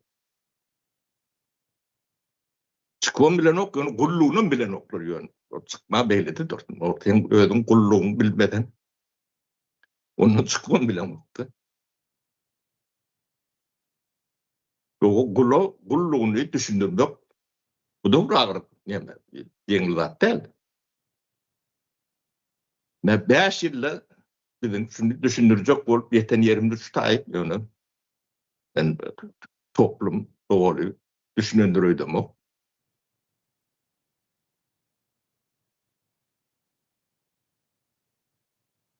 Ben düşüneceğim şeylere forumuzu avurdum.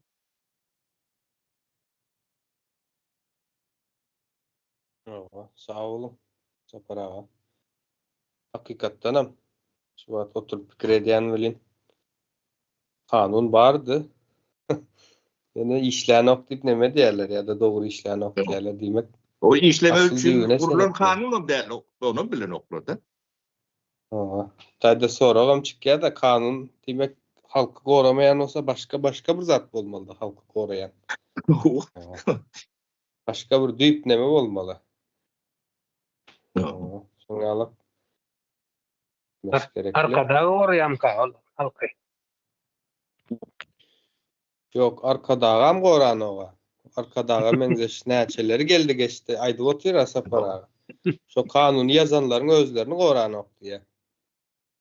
Ben gaýry ataway balyp görüm, şu kanuny yazmaly, dükeltmäli, kabul etmäli. Iň uly koşundy bolan adamlar. Yo. Nedir bu hayat afiki?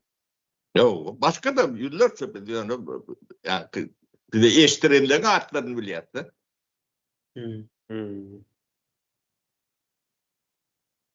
Ya şu kanuny işledýär diýip örün Ýežow var, Ýagadasy var, Beriýeti var bu. Hatta Stalin var, gorady bu şurka.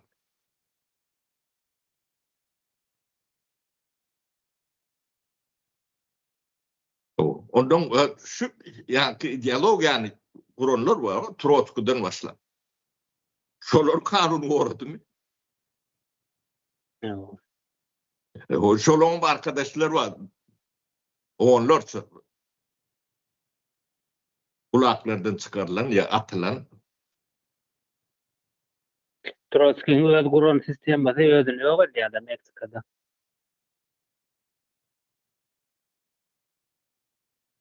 Arhivlen açılmayan nemeleri, şodatlar orta döküldü. De orta etdiğin döwlet yerine galan. De beýleki Gataylyga ştatlar. Olaya biz ýöne Sowet döwrüne neme diýär, ol Sowetden öňkü nemelerim var da. Kavkazda 100 ýyldan owrak urş bolan. Kavkaz basyp almak. Şu taýda ýok edilen halkyň ykbaly barada. Tarih orta çykdy näýlek bolar. Ýa-da Sibirde 15 millet barda.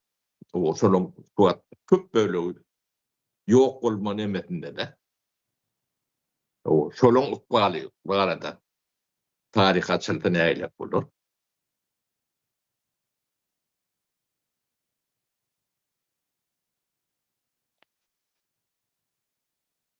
O bu zatlaryň gururuny o etmekden beýlede dursun ýöne dinlemekden hem tetkinýärler onu görüp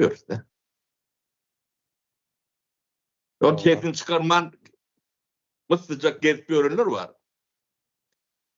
O şolaram yani ki döwletiň başynda koturanlardan ady okyan näler? O kim eli kimin nemesinde diýi o gatul nebet. O Türkmen kümsüklüğüne de ýolaşýan zatlar, şu zatlar. O şahsiýetini o dikeldip bilmeýärleriniň büyük sebäpleri şu. O. Sizin hepsini etip görün.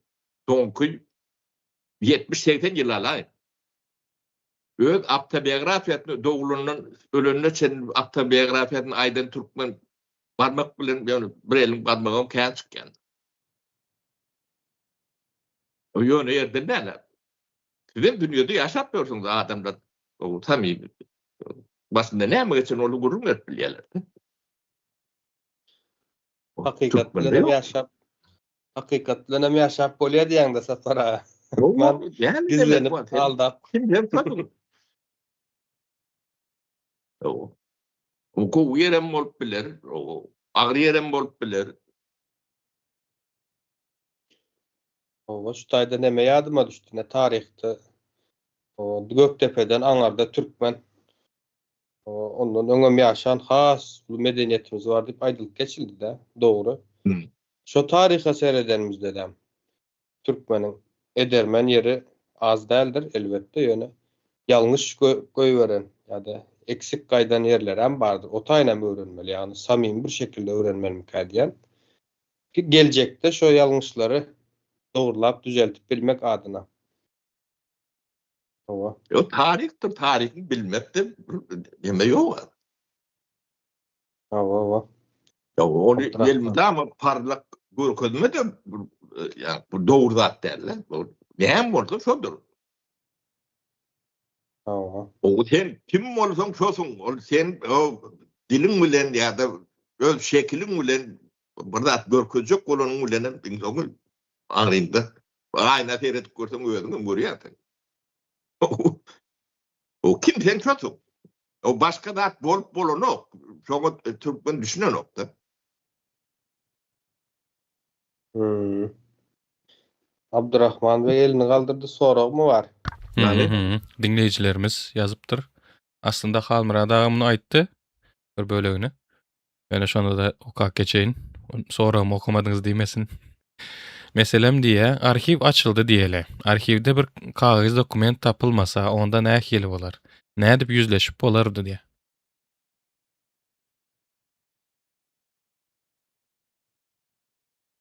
sen ilkulak bir aç, onun açılanına näme boljagyny açan soň görünür. Yok, ýa-ni Halmyrat aýdyk geçdi aslında. O tarapa bu tarapa göçürilen nemeler bar onda munda. Esasy aýdyşyňyz ýaly şu isleg bolsun. Isleg bolandan soň nire gaçyrylan bolsa da şonu tapyp bolýar şonu. Bugün tapılmada 5 ýyldan, 10 ýyldan, 30 ýyldan tapawdy ýok. Ýöne öz geçmişinden gorkup bundan titrinip ýaşap bolýanlar. $20,000 satypdyr, zat edipdir diýip nemetilde hazır neme ýaňyrak. Indi şol bahadan ýene islendik bir adamda mende informasiýa bar diýilen adama ödül berjek diýdiň ana. Mysal üçin aýdany neme dogram çykdy diýil Täjikistandaky ýaly bir ýok ederler, ýitirem ederler ýöne biz ine açýas informasiýasy bar adam bolsa geliberiň diýseň ýurdun 4 dünýäniň 4 tarapyndan gelýärler. O kıyın yeri yok onun. Neme o tarih diýilen zat beýdip demedilenlerdir. Tarih bilen ýüzleşme diýilende adamlar insanlaryň ýady bar. Ýadyna düşýänlerde rahat aýdyp biler. Ol häzirki soru diňe kiçirek bir nemede arhiw meselesi boýunça. Ýöne tarih giňiş arhiw açmaly diýmek soru. Soru diýilen zady mazmunda düşünmeli. O arhiw açma näme gerek?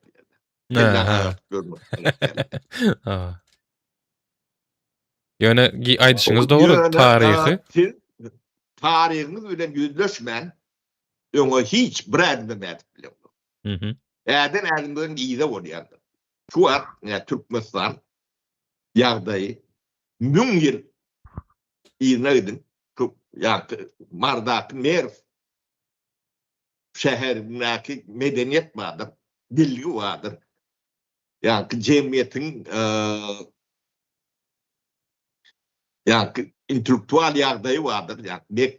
Medreseler ýene şoňa meňdeş işlemesi. Şonça ýok. 1000 ýyldan soň şonça ýok.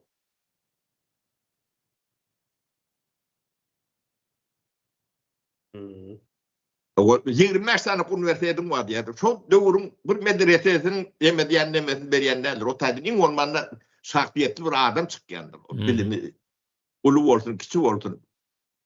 Bir şahsiýet çykýan, bardyr. 25 sana ýokary bilim jaýy bar da. İçinden bir adam çykmasa sen 25'den 250 bolanyny näme bol.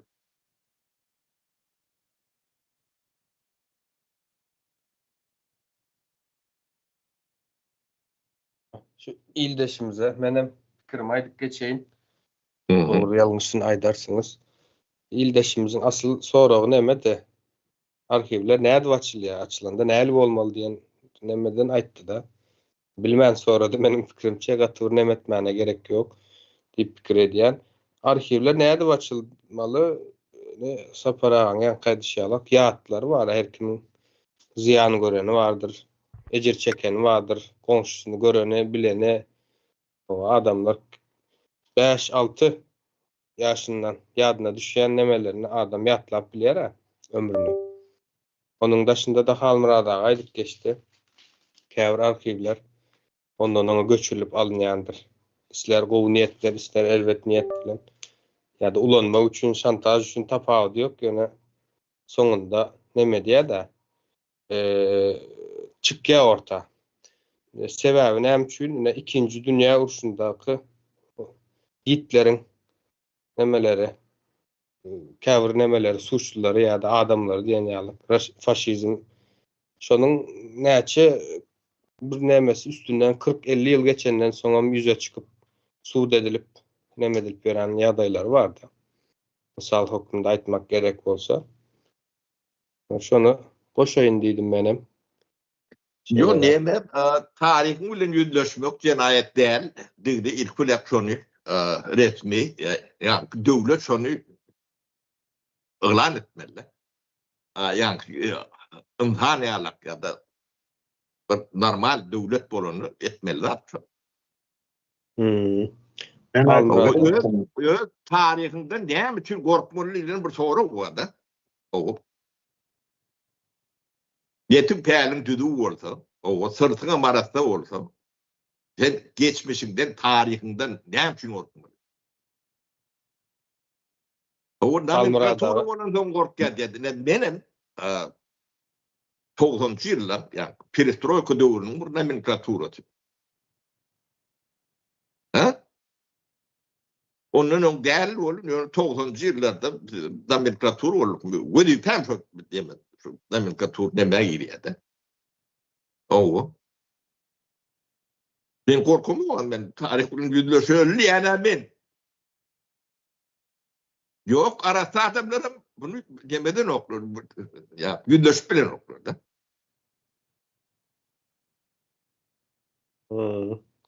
Sapara, ene şu hakında Halmyrada gaýdyp geçecekdi. Halmyrada söz bereli. Sağ olun kardeşler. Yankı sonra verdi de yurttaşını bir yahil terti arhivler açılırdı. On açılış tertibi şeylere Türkmenistan'ın Caziden Sayılıncılık Meclisi var, parlamenti. Onlar bir kararı bilen komisyon dörediyor. Arhivler açmak var. Ya represiye edilen adamları, şuları rehabilitasyon edip, bulan iyidine kanunları, bulan yitiren maddi materyal ruhu yemelerine çelli, ölünmeli diyen öğreti punktların var bunun için. Şunun için bir onun komisyonda öğrediyor meclis, ama kimler girip bilir? Juristler, tarihçiler, cemiyetçilik işgärleri, belki şu döwür ýene de şu zatlaryň üstüne işläp biljek adamlar, ozul arhiw işgärleri bardyr ýa ýene o bilermeler ýurdun daşyna içine olup çykyp giden adamlardan şu ýöneljek maglumatlar. Şolar hemmesi arkaýa oturup bolur bir giden komissiýa howlukman şonuň üstüne işlemek. Ol bir günne bir ýylda hemme iş edilip bolma bu halka salynan zulüm diňe Sowet zamanynyň merýem 100 ýyllyň geçdi. Onun için 100 ýylda edilen jenaýet bir ýylda hemme jenaýete çekip bolmaz elbetde. Ýöne döwlet işini, hökümet işini, ýolbaşy wezipeti işlejek adamlar ilkinji nowbatda lüstrasiýadan şolar geçmeli. Täp olar lüstrasiýadan geçmen, isle deputat bolsun, isle minister bolsun ýa ýene bir zat ertesi gün şol öňkeden jenaýetin ýene-de ýapmagy dowam etdirip, ýa şu açyljak bolýan işleri ýa hereketleri garşylyk görkezýär. Şonuň üçin şol ýa-da birinji geçirilmeli parlament saýlawlarynyň wajypdygyny şo bilen düşündirýär. Halkyň şuratlary taýýar bolmaly.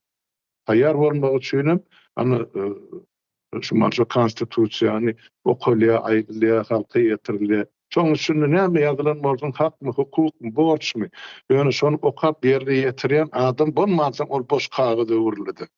Bira ýerine ýetiren şu borçy hakimeti basmalarlar. Beýlekilerim şu öz hak hukugyny şu taýda ýazylan talap edip bilenler.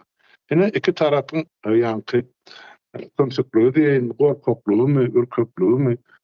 Şoň netijesinde ana konstitusiýa edebi kitapçada bolmasa ýogam düýp kanun bolmaz. Onun için bu zatların hemmesi şu taýda komissiýa döredilerinden soň komissiýa onu metbuata çıkarar, onu ödüyor. Yemesi bol peçat organı ne o internette ýörýär, onun saýty bar. Şu taýda şu mesele seredildi, şu meselede şu jenaýatyň aňyrsyny şolar bar, şolar eden jenaýat. Yaşam bir kanun türmelerde öldürülen adamdan fotoğraflar meşhur real şular bilip kalmadı ne balon. Yani şuları cenayet eden adamları meşhur. Yani şu tayda yani tapara gayet da men nomenklatura dip. Ülkem tuttu şu da nomenklatura söyledi. Son 90'lı yıllarda son yani niyata karşı duran adamları yani dilatçık boldu. Dil yetirecek bolsalar ay ol nomenklatura. Mesela tapara hakim nomenklatura diýerler. Şu diýen adamyň özü nomenklatura. Ya awdykly nomenklatura dälmedi. Aýsynalar. Hemme şu döwlete, hökümete ya ýa-da döwlet edarasyna gullugy işler gaýdan adam. Brigadire çenli halmyrat.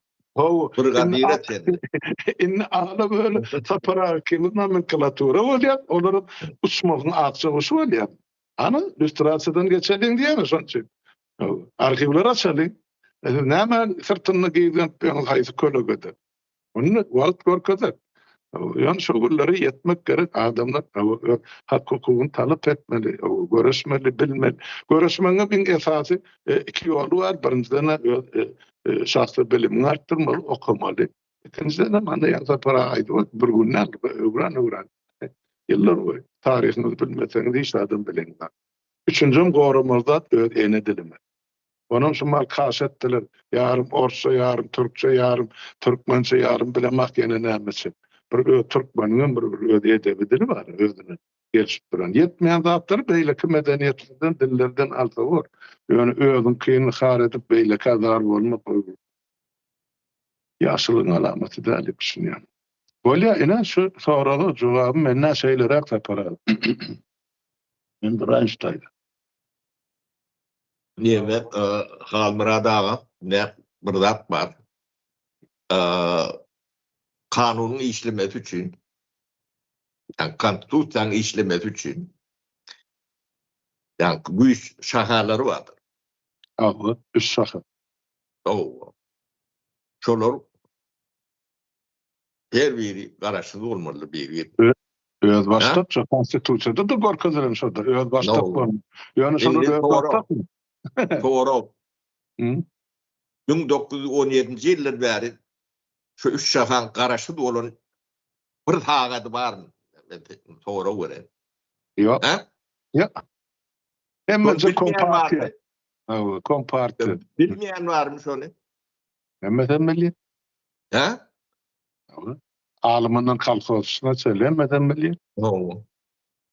Onun şu kanunlar, şu konstitusiyalar onu işletmek için var mı?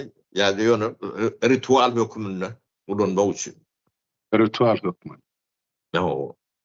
Onun o hiç kime goran o. Yani 110 milyonu ben yani bir hal hükmünde getirişim. Ne 110 milyon demek o dillen patlattı. Şu an Türkiye'nin bir yarım Türkiye'si var. Ortadan ayrılan da ne aylak oluyor. O 1 milyon nasıl üşür diye de 1 milyon adam. O 1 milyon adamın bir köçe çıkarıp koyun. Ne aylak oluyor. Şol adamları hiçbir kanun korumadı.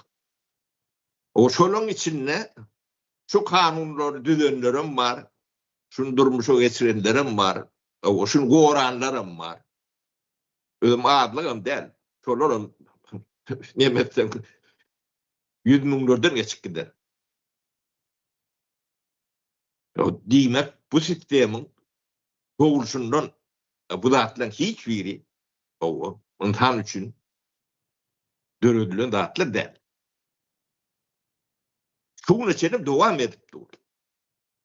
O ne Sovet devletinin propagandasynyň o insanlar direlek getirilen büyük demesine fayda ýatyr. Bular için bilýän adamlar oldu. O şunça gözüme dürtülüp durulan zady, o ben Sovet Soýunyny aşamak isleýän lider bilýän bolsalar, o şoňa ýetip bilýän bolsalar. Joat gowy diýip bilýän bolsalar.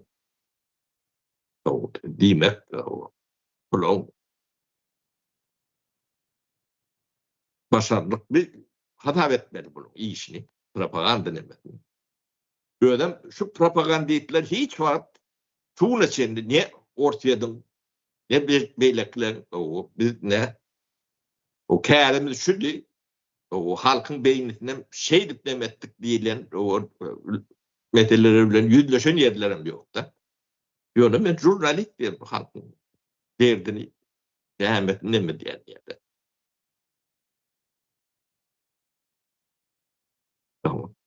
Bu zatları yani siz hafife yani hiç bir yemeğe alarak geçirýärlerden yok. O yüzleşeňizden tarihiňiz bilen yüzleşeňiz şu zatlar bilen yüzleşmeli bolýar. O bunu ortaýadan içi yüzleşip başlamadan beýleki demeler o miltemedip bilen oklardan. O açýanyala be diýerler. Ne kadardan misal getirip de o. Ýöne imsoňy göz boýumda bir ýerik barýarça diýdi. Özbekistan diňe diýip tiýatyn emet nurlu diýdi. O tarih bilen ýüzleşmän siz ýurduňyzy eliňizde geçirip bilen ýokda. Ýurt siziňki de siziň eliňizden 120 milyon aldylar. Şuňa çenden berilen ok. O berjek bolýanam ýok. Tarihiňiz bilen ýüzleşdirmeýän bolsalar, size ýurdy ýygyna gaýtyp berjek geldikleri bolýar. O siz ýurduňyzy eliňize alman, o Türk birligine gurjak bolup berler-de. Bu halkyň eline ýurt ýok, watan ýok. O elinden alınan o 10 gurrun neden oklar biz birleşeli Turan birligini gurulýar da. O kim bilen gurjak? 5 tane prezident bilen guraýmasyn? O halkyň eline watany ýok bolsa, ýurdy ýok bolsa, elinden alınan bolsa. O bunu kim bilen, näme bilen birleşdirjek bolýar? Ne tarihiňiz bilen ýüzleşmeseňiz, her ýolly, her türlü şekilde şular ýalak demede aýlar ýörürler. O ýewreýler ýa çölüň içinde 40 ýyl nemesi ýalak. O Maýseýiň aýlysy ýaly. o şey aýlar ýörürler.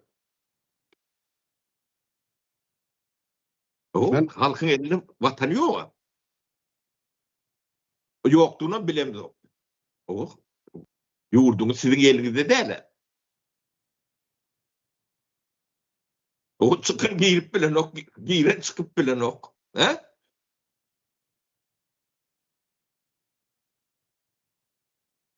Buyur Halmyrat ağa. Hemen üstüne olacak bolýan aýdylança para ahiret. Şol 1917-nji ýyly ol ýanky bolşewikler ak paçany adam häkimeti basyp alanlaryndan soň özlerini yarımlaya özünü gorap biljek ya özlerinin eline häkimeti saklap biljek konstitusiýany ýazdylar. Bu ol haklar üçin näle onşol häkimet başyna gelirlen öz hukuk, şahsy hukukçylyk üçin paýda. Indi ondan bäri 73 ýyllap Sovet Soýunyny ýaşadyk. 73 ýyl, 17-nji ýyldan 91-nji ýyla çendik. Bilerinin taglimaty diýdiler. Muň ýazan 54 sany tom kitaby var. Şunu okumalydylar. Bulan hemme şu partiýanyň hataryna dururlar. Döşünüp ay ine bugün bolmasa sosyalizma yetdik, innem komünizma yetmeli. Bu niýatyň gölülsün wada berşýär.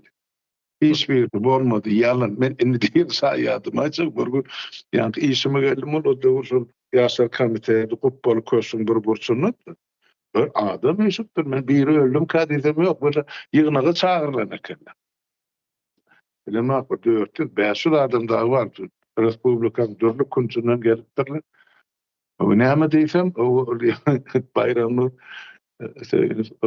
aýtdy. Halmyrat häzir diýdi ýygnak bar kommunistler gelipdir. Menem çağırylym, men o tak gitmeli. Mene kommunistlerle işim ýokdy. Gitti. Menem onu abet wagty bolýatyp garaşyp otyr bile giderin bayramda bilen çara giymek. 2 saatdan geçenek geldi. Ha näme boldy diýdi. Ay diýdi hedirlik bol. Näme diýdi. Hemmem komünist bolup girdik diýdi. Daşyna hemmem demokrat bolup çykdyk diýdi. Ine şol Türkmenistanyň 70 000 komünisti 2 saatda öz äsli ilmini, ilmatatyny, taglimatyny satyp ene demokrat boldular. O demokratiýa näme diýeni bilmeýän heýwanlar ene şeýtdirip ene şol hakimiýetini saklamak üçin ene bir renk boýuna 2 saatdyň içinde satar. Onun bulary sen näme diýjek? Ene şuň kuna geldi. Ene şol eser ýykylandan soň bulan qaran adamsy beýguna adamsyň 50 000dan geçe kardeşler ya yurttaşlar. Kim şulara jogap bermek şu cinayete? Ha? O jogap bermelere birini arkada diýdiň, birini başga bir zat, oğul arkada serdarmyşyn, döşler dol, orden medal 40'dan 50'den kitap ýazypdyrlar. Ýöne şu kysga taryhyň dowamynda ömrü kesilen 50 000dan gowra beýguna adamyň ölümine kim jogap bermeli? Kim gönül şuları yok etti? Kim şulara buyruk verdi? Kim şular eden cenayetini dürlü pırlılıklarının üstüne yapıp ötüyor, gömüp ötüyor. Ovadan sözden yensesine, ovadan yankı kitaplan mı, kinolan mı, statyalan mı? Şulardan bir cevap sorun var. Şutada gerek bize illüstrasiya, şutada gerek arhiv açmak. Ölüler, ölü ne adam da türmedi. Ben yeni mirgede qaytalap aýdýan, bu taýda yerlilik barady görüňüden. Şol 91-nji ýylyň soňça türmelerdäki gargynçylygy ölýänçe esasan niýaz şol da şoldan adamlar getirip şolardan ýa-ni amon tutunup kelle keserler getirip şol taýdan adamlar türmede öldürdi. Ene baramyzda açarsyňyz görersiň. Ana. Ýoksa başda menim şol ýurdun içinde. Näme asarlylar ya aýdyly ýa-ni marlyýady, balkanlyýady, lebaplylar elin şogana bulamady. Ýürüýte gidip aňyrdan alyp geldi. Nämemiş? Ol şu taýda bada şurda akkom bolup. Men han gören halkyma para şular separatist şulara sıçma diýdim bir hepdere motorýat ýüzüne durup aýtdy. Şol dur ady ýadym. Ma çok akkomyň aýdym. Motay. Ana tapar verdi motay, doğru taptın. Yine deydi. Onu motaydan getirdi. Bunların hemmesi kelle keser. Yoksa sen tanıyan adamlar mı ılımın ağrıbasına yeterler, oturmalar. Şunun ayaklarını kül edip dövüyorlar diye. Öyle keyif edip. Yani devlet işgârlerini orada ne otobüs var ne ayağı var. Sen görkünme şu. O oradan yığınak getirip durur. Bilema han gören halkım var dedi. Anin şol han gören halk näme tozup gidip barýan açan bir hakly koçun görüşsek. Ene menne soru. Onu mu aýtmak gerek?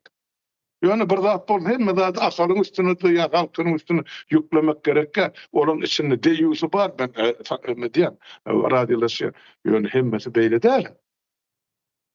Her birini öz ýerine ulan sana maskar etdiler. Bilmem öz eden cenayetlerini kimin üstüne yapacağını bilemem. Ne yapıp kaçacağını bilemem olur yurdun içine. Yani akbaydık taşlar diyendi. Tapara onu bir de taşlap kaçıp gidecek. Yani Putin kakaları koyuverine. Oturun entekli. Sizden başka özgü tetiri nereden tapayın Türkmenistan'ı dedi. Çok gördüm. Yani cevapkarçılık vardır. Gelirim. Halk düşünüp başladı taparan. Sen görme, şöyle yadıyan dağıtlarınız için yuvaştan halkını tutup başladı da. Aydılyan dağıtları. Söyle düşünmeyen schemanı öğrenmeli. Gelir, bulurum. Yani şu illüstrasyada ya da şu arşivler açılması Yurdun içine hiç kim edimizde işi yok. Ayda otuyorlar hani kandidat bolurlar ya elektron prezident bolurlar. Yani mesela insanlar prokuratura, polis yollaşlar deyip böyle senin yurtta aylığını kaldırmalı küçesi. Demek şol tayak, şol yumruk şunu prezident etmek için halkı tayaklamalı. Taklayanın varsa gönüller, acılanan varsa yine pikir şol. An halktan gaytol var mı? Haydın. Yok. Nereden gelip bular? 19. yılda para böyle bir bilelikler, gepleşikler geçip halkam gelip bir dinledi, gördü, bolcağını duydu, bildi. Günü neyse çıkışlar ediler. Ana soktular getirip uklap yatan ya çeykelerini. Ne mi? Onlar keypir ettiler mi? Yok. Buyruk bilen elliler. Yani cevap vermediler. Bu tayda soradın, soramadın, adın tuttun, tutmadın. Olurdan hasabat sorulacak yurt yok. Kaçan öyle yurtumuza barıp parlament tavsırır, başpır kurarı. Elini götüne dank getirirler, nerede de varsa. Ben şöyle bileyim. Sağ olun, dinleyen için.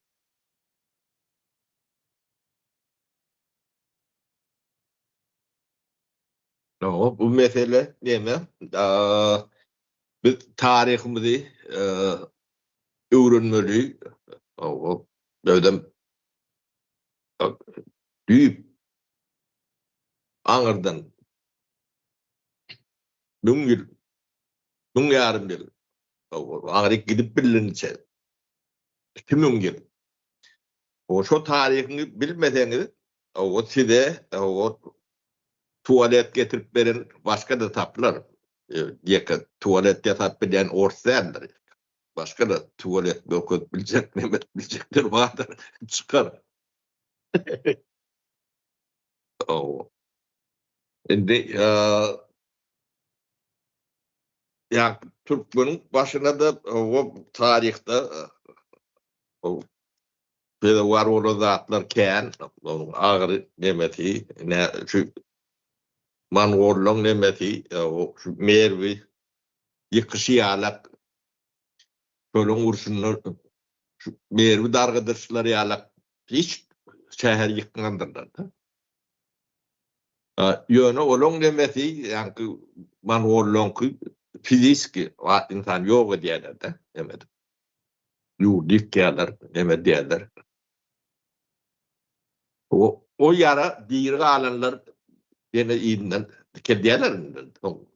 Ayağa geldi demet. Yönü o ikinci nemene orsun yakışı gelişi adamın beynini çaykayalar da. O şahsiyetini, tarihini, hem medadını düyüplü, bilgiliği yok diyorlar da.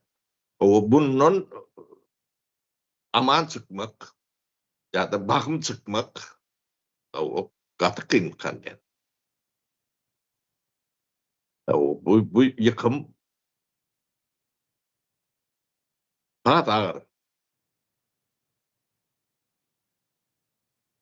O bilmeden yani büyük millet hem medak şulardan o dünya dursun şular dursun diyorum millet böyle. Onun tuvaleti terede otursa Halmyrat şu adam yokken o matku adam 100 kilometre bırak nimetsen o kağıt televizyonda da attı urku diyorlar da o Sibir'in içindeki nemeden yaşas dövüşürler. Huday da aklatın. O gecenin kadı o otundan oldu der hiç şey.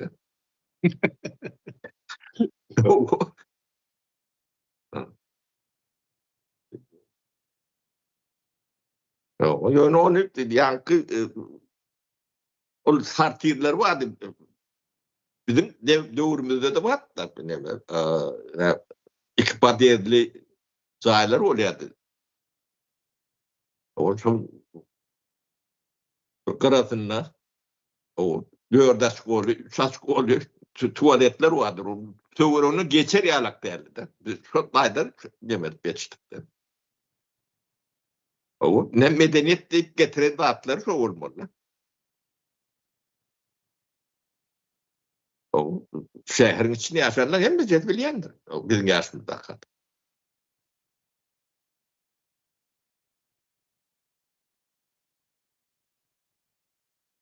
O şu at ya Moskvadan 1-200 kilometr grafiýşyn. Şu tuvaletler. O bizde -30 -40 soğuğum yok da. O tayda bir gödöňüne getirip görün. Ya, medeniyet. Bir tarihimizi gurrun verip bilýär. Bir tarihimiz var. Bir tarihi bir millet. Orsun tarihini toğrak görün. Yalanı başka da yoktur.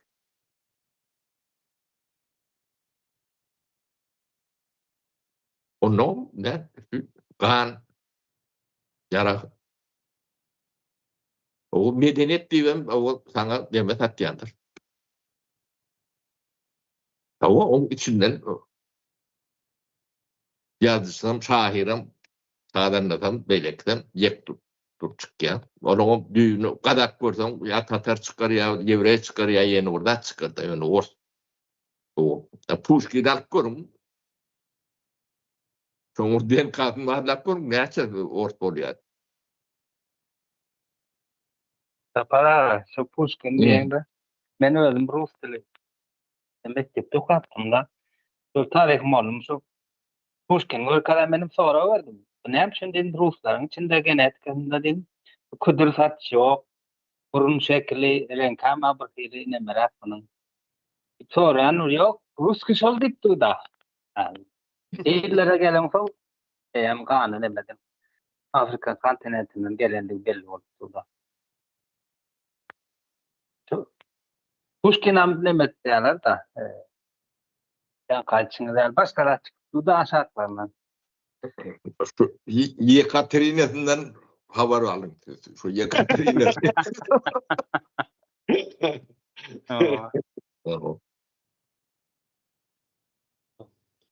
Zatlar başlan. Bu zatlar sapara günümüzde hasam nemetdi de yapay zekanyň kömegi bilen yani islendik bilgiňi diňe şu aklyňa getirip sonra berip bilsen yapay zeka düşündirýär da ýaňy aýdyk geçdiňe bize tuvalet getirip beripdirlerdi. Kanalizasiýanyň şu adam yok da orsadyň bir aýdyşyň ýaly 50-60 kilometr daşyna çyksan. Kanalizasiýanyň döreşi Rim imperiýasynda döräpdir da. Ondan bäri kanalizasiýanyň nemesi bar. Tarihi belki ondan öňem bardyr da ýöne. Diýme o ne kanalizasiýa gelende o gaty gaçmakan demedeýin men ne Kazakstanda şu wagt Türkmenistanyň paýtagty diýip bir demetdiler bir şäher Türkmenistan diýip. Aha. Şu taýda Ahmet Ýatawy o muzeýin nemesi bardyr. Şu taýda tuvalet bar. Bilatdan yok. Döwrüň tuvaleti. Onun ýylytma sistemi var. O da bilat döwrüň emeller. Onu bilýän ýok. Ne tarihiň bilen ýüzleşmesem o tuvalet tapanam orta bolup çykar. Ha? Halmyrat. Ha doğru. Doğru. Yok onun tuvaleti korona men hem şu döwürde bile dendus onun abidan tapara şu aşawada da mihman şu bar ýalmar ýanky diýen tuvaletin onun içini bedireläp ýan klorka goýupdyrlar. İçine girsen gözüň ýaşar buldap çykýar. Ene bar beren medeniýeti şol. Türkmenany owa bolardyp haýsy owa barsan o ümidin çatmadyň gapdan aýmança bar, sadatdan aýlanyp o gelen geçeni görünmedi ýaly. Tämiz içinde kündügi bardy bar. Türkmen olurdun kany görmeden owa aksam. Halmyrat 𝐒𝐀𝐊 Karl Marx köçetinde de bilýän. Bilýän. O şu Karl Marx köçetinden o Skadan ikinci, üçüncü jaýlar ýem karkatny fizik jaýlar diýip 3-4 tane vardı. O şolon howlukda girip tuvaletini şo döwürüm tuvaletini seyretsen onkum şu açık odur. Adam çıkardan 150 metrem yoktu.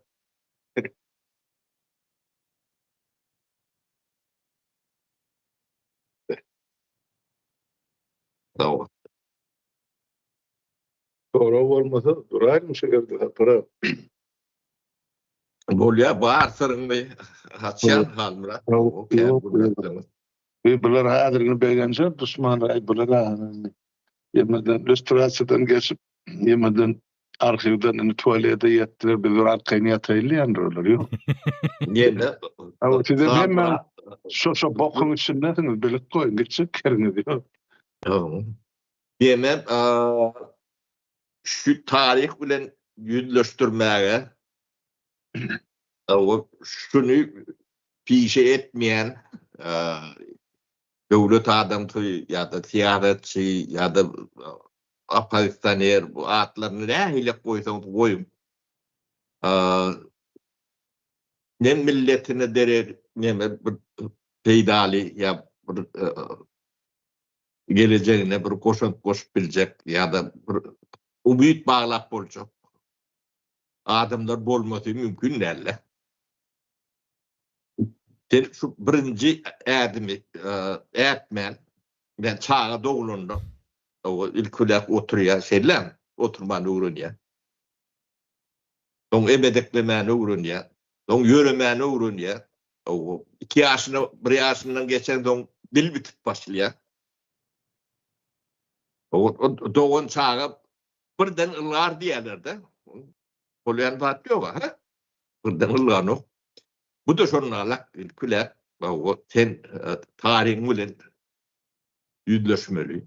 O başyňda ne oýunlar, ne nemeler geçipdir. Şoň bilen yüzleşmeli. O ağaç ýerem bardyr, tüý ýerem bardyr. Utançly ýerem bardyr. Ýöne sen tarihiň bol, başga biriňki däl. O sen şoň bilen yüzleşmeseň, o sana başka tarih ýazyp bererler. O ýalanyň içinde ýaşamaly bolurdum. 100 ýyllap ýalanyň içinde ýaşap ýörse. Ýöne ýalanyň içinde ýaşaýanymdan o bilmedikler bolýardy. O tesini çykanmanyň bilen, ýa-da bunu dile getirmäniň bilen ýok bollu manysyny beren o. Şoň üçin biz bu zatlary o dile getirmeli, yüzleşmeli. Buň olmasa ertir olmasa birun, bu gitjek ýerleri ýokdur. O yalan ýolun bilen o tamanhana çennem däl, ýylmamlygyňyz. Şoň üçin bu zatlar o ýöne size gyzykly ýakaýa bolsun diýen nemedem zok. O düşünmäňiz üçin. O çaýt o diýär. O zähmet wagt harjýar. O leýindir neme diýär.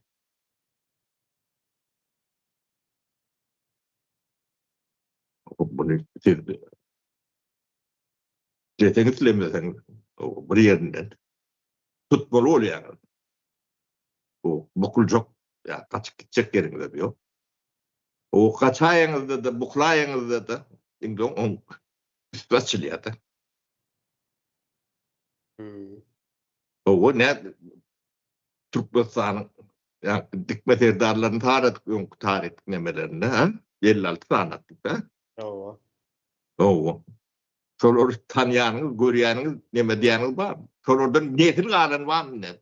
Çok nesilli diýip bir. Ýa döşüp aýdap biljek. Ýok.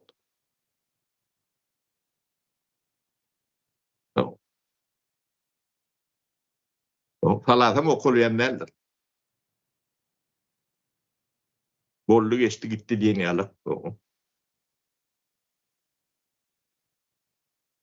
Ot mu çöp mü adam mı? Ölünün emesinde de ýatlanýan ýerim ýokdur. Hiçbirinin kam yok. O Türkmenistan'da o adam ölünde adamların devlet adamları da atlar oldu. Bu halkın içinde tanılayan nemedi oldu. Mikroluk da at ya da yatta onu da yok. Hı. Çöpten veriyor o adam. Ya geleli veriyor. O imkanlık yok. O adam mı? Yaşaptır mı? Yaşamandır mı? Ot mu çöp mü? Hiç. Demesi yok. İmperiyadan beri ülkevsiz. Tapara bu neme çerjöň nemesi hany bolupdyr. Hançar Juvski diýip ady var. Öz ady yok. İmperiyadan galan zatlar bular. Hiçbirini ýatlanmaýarlar.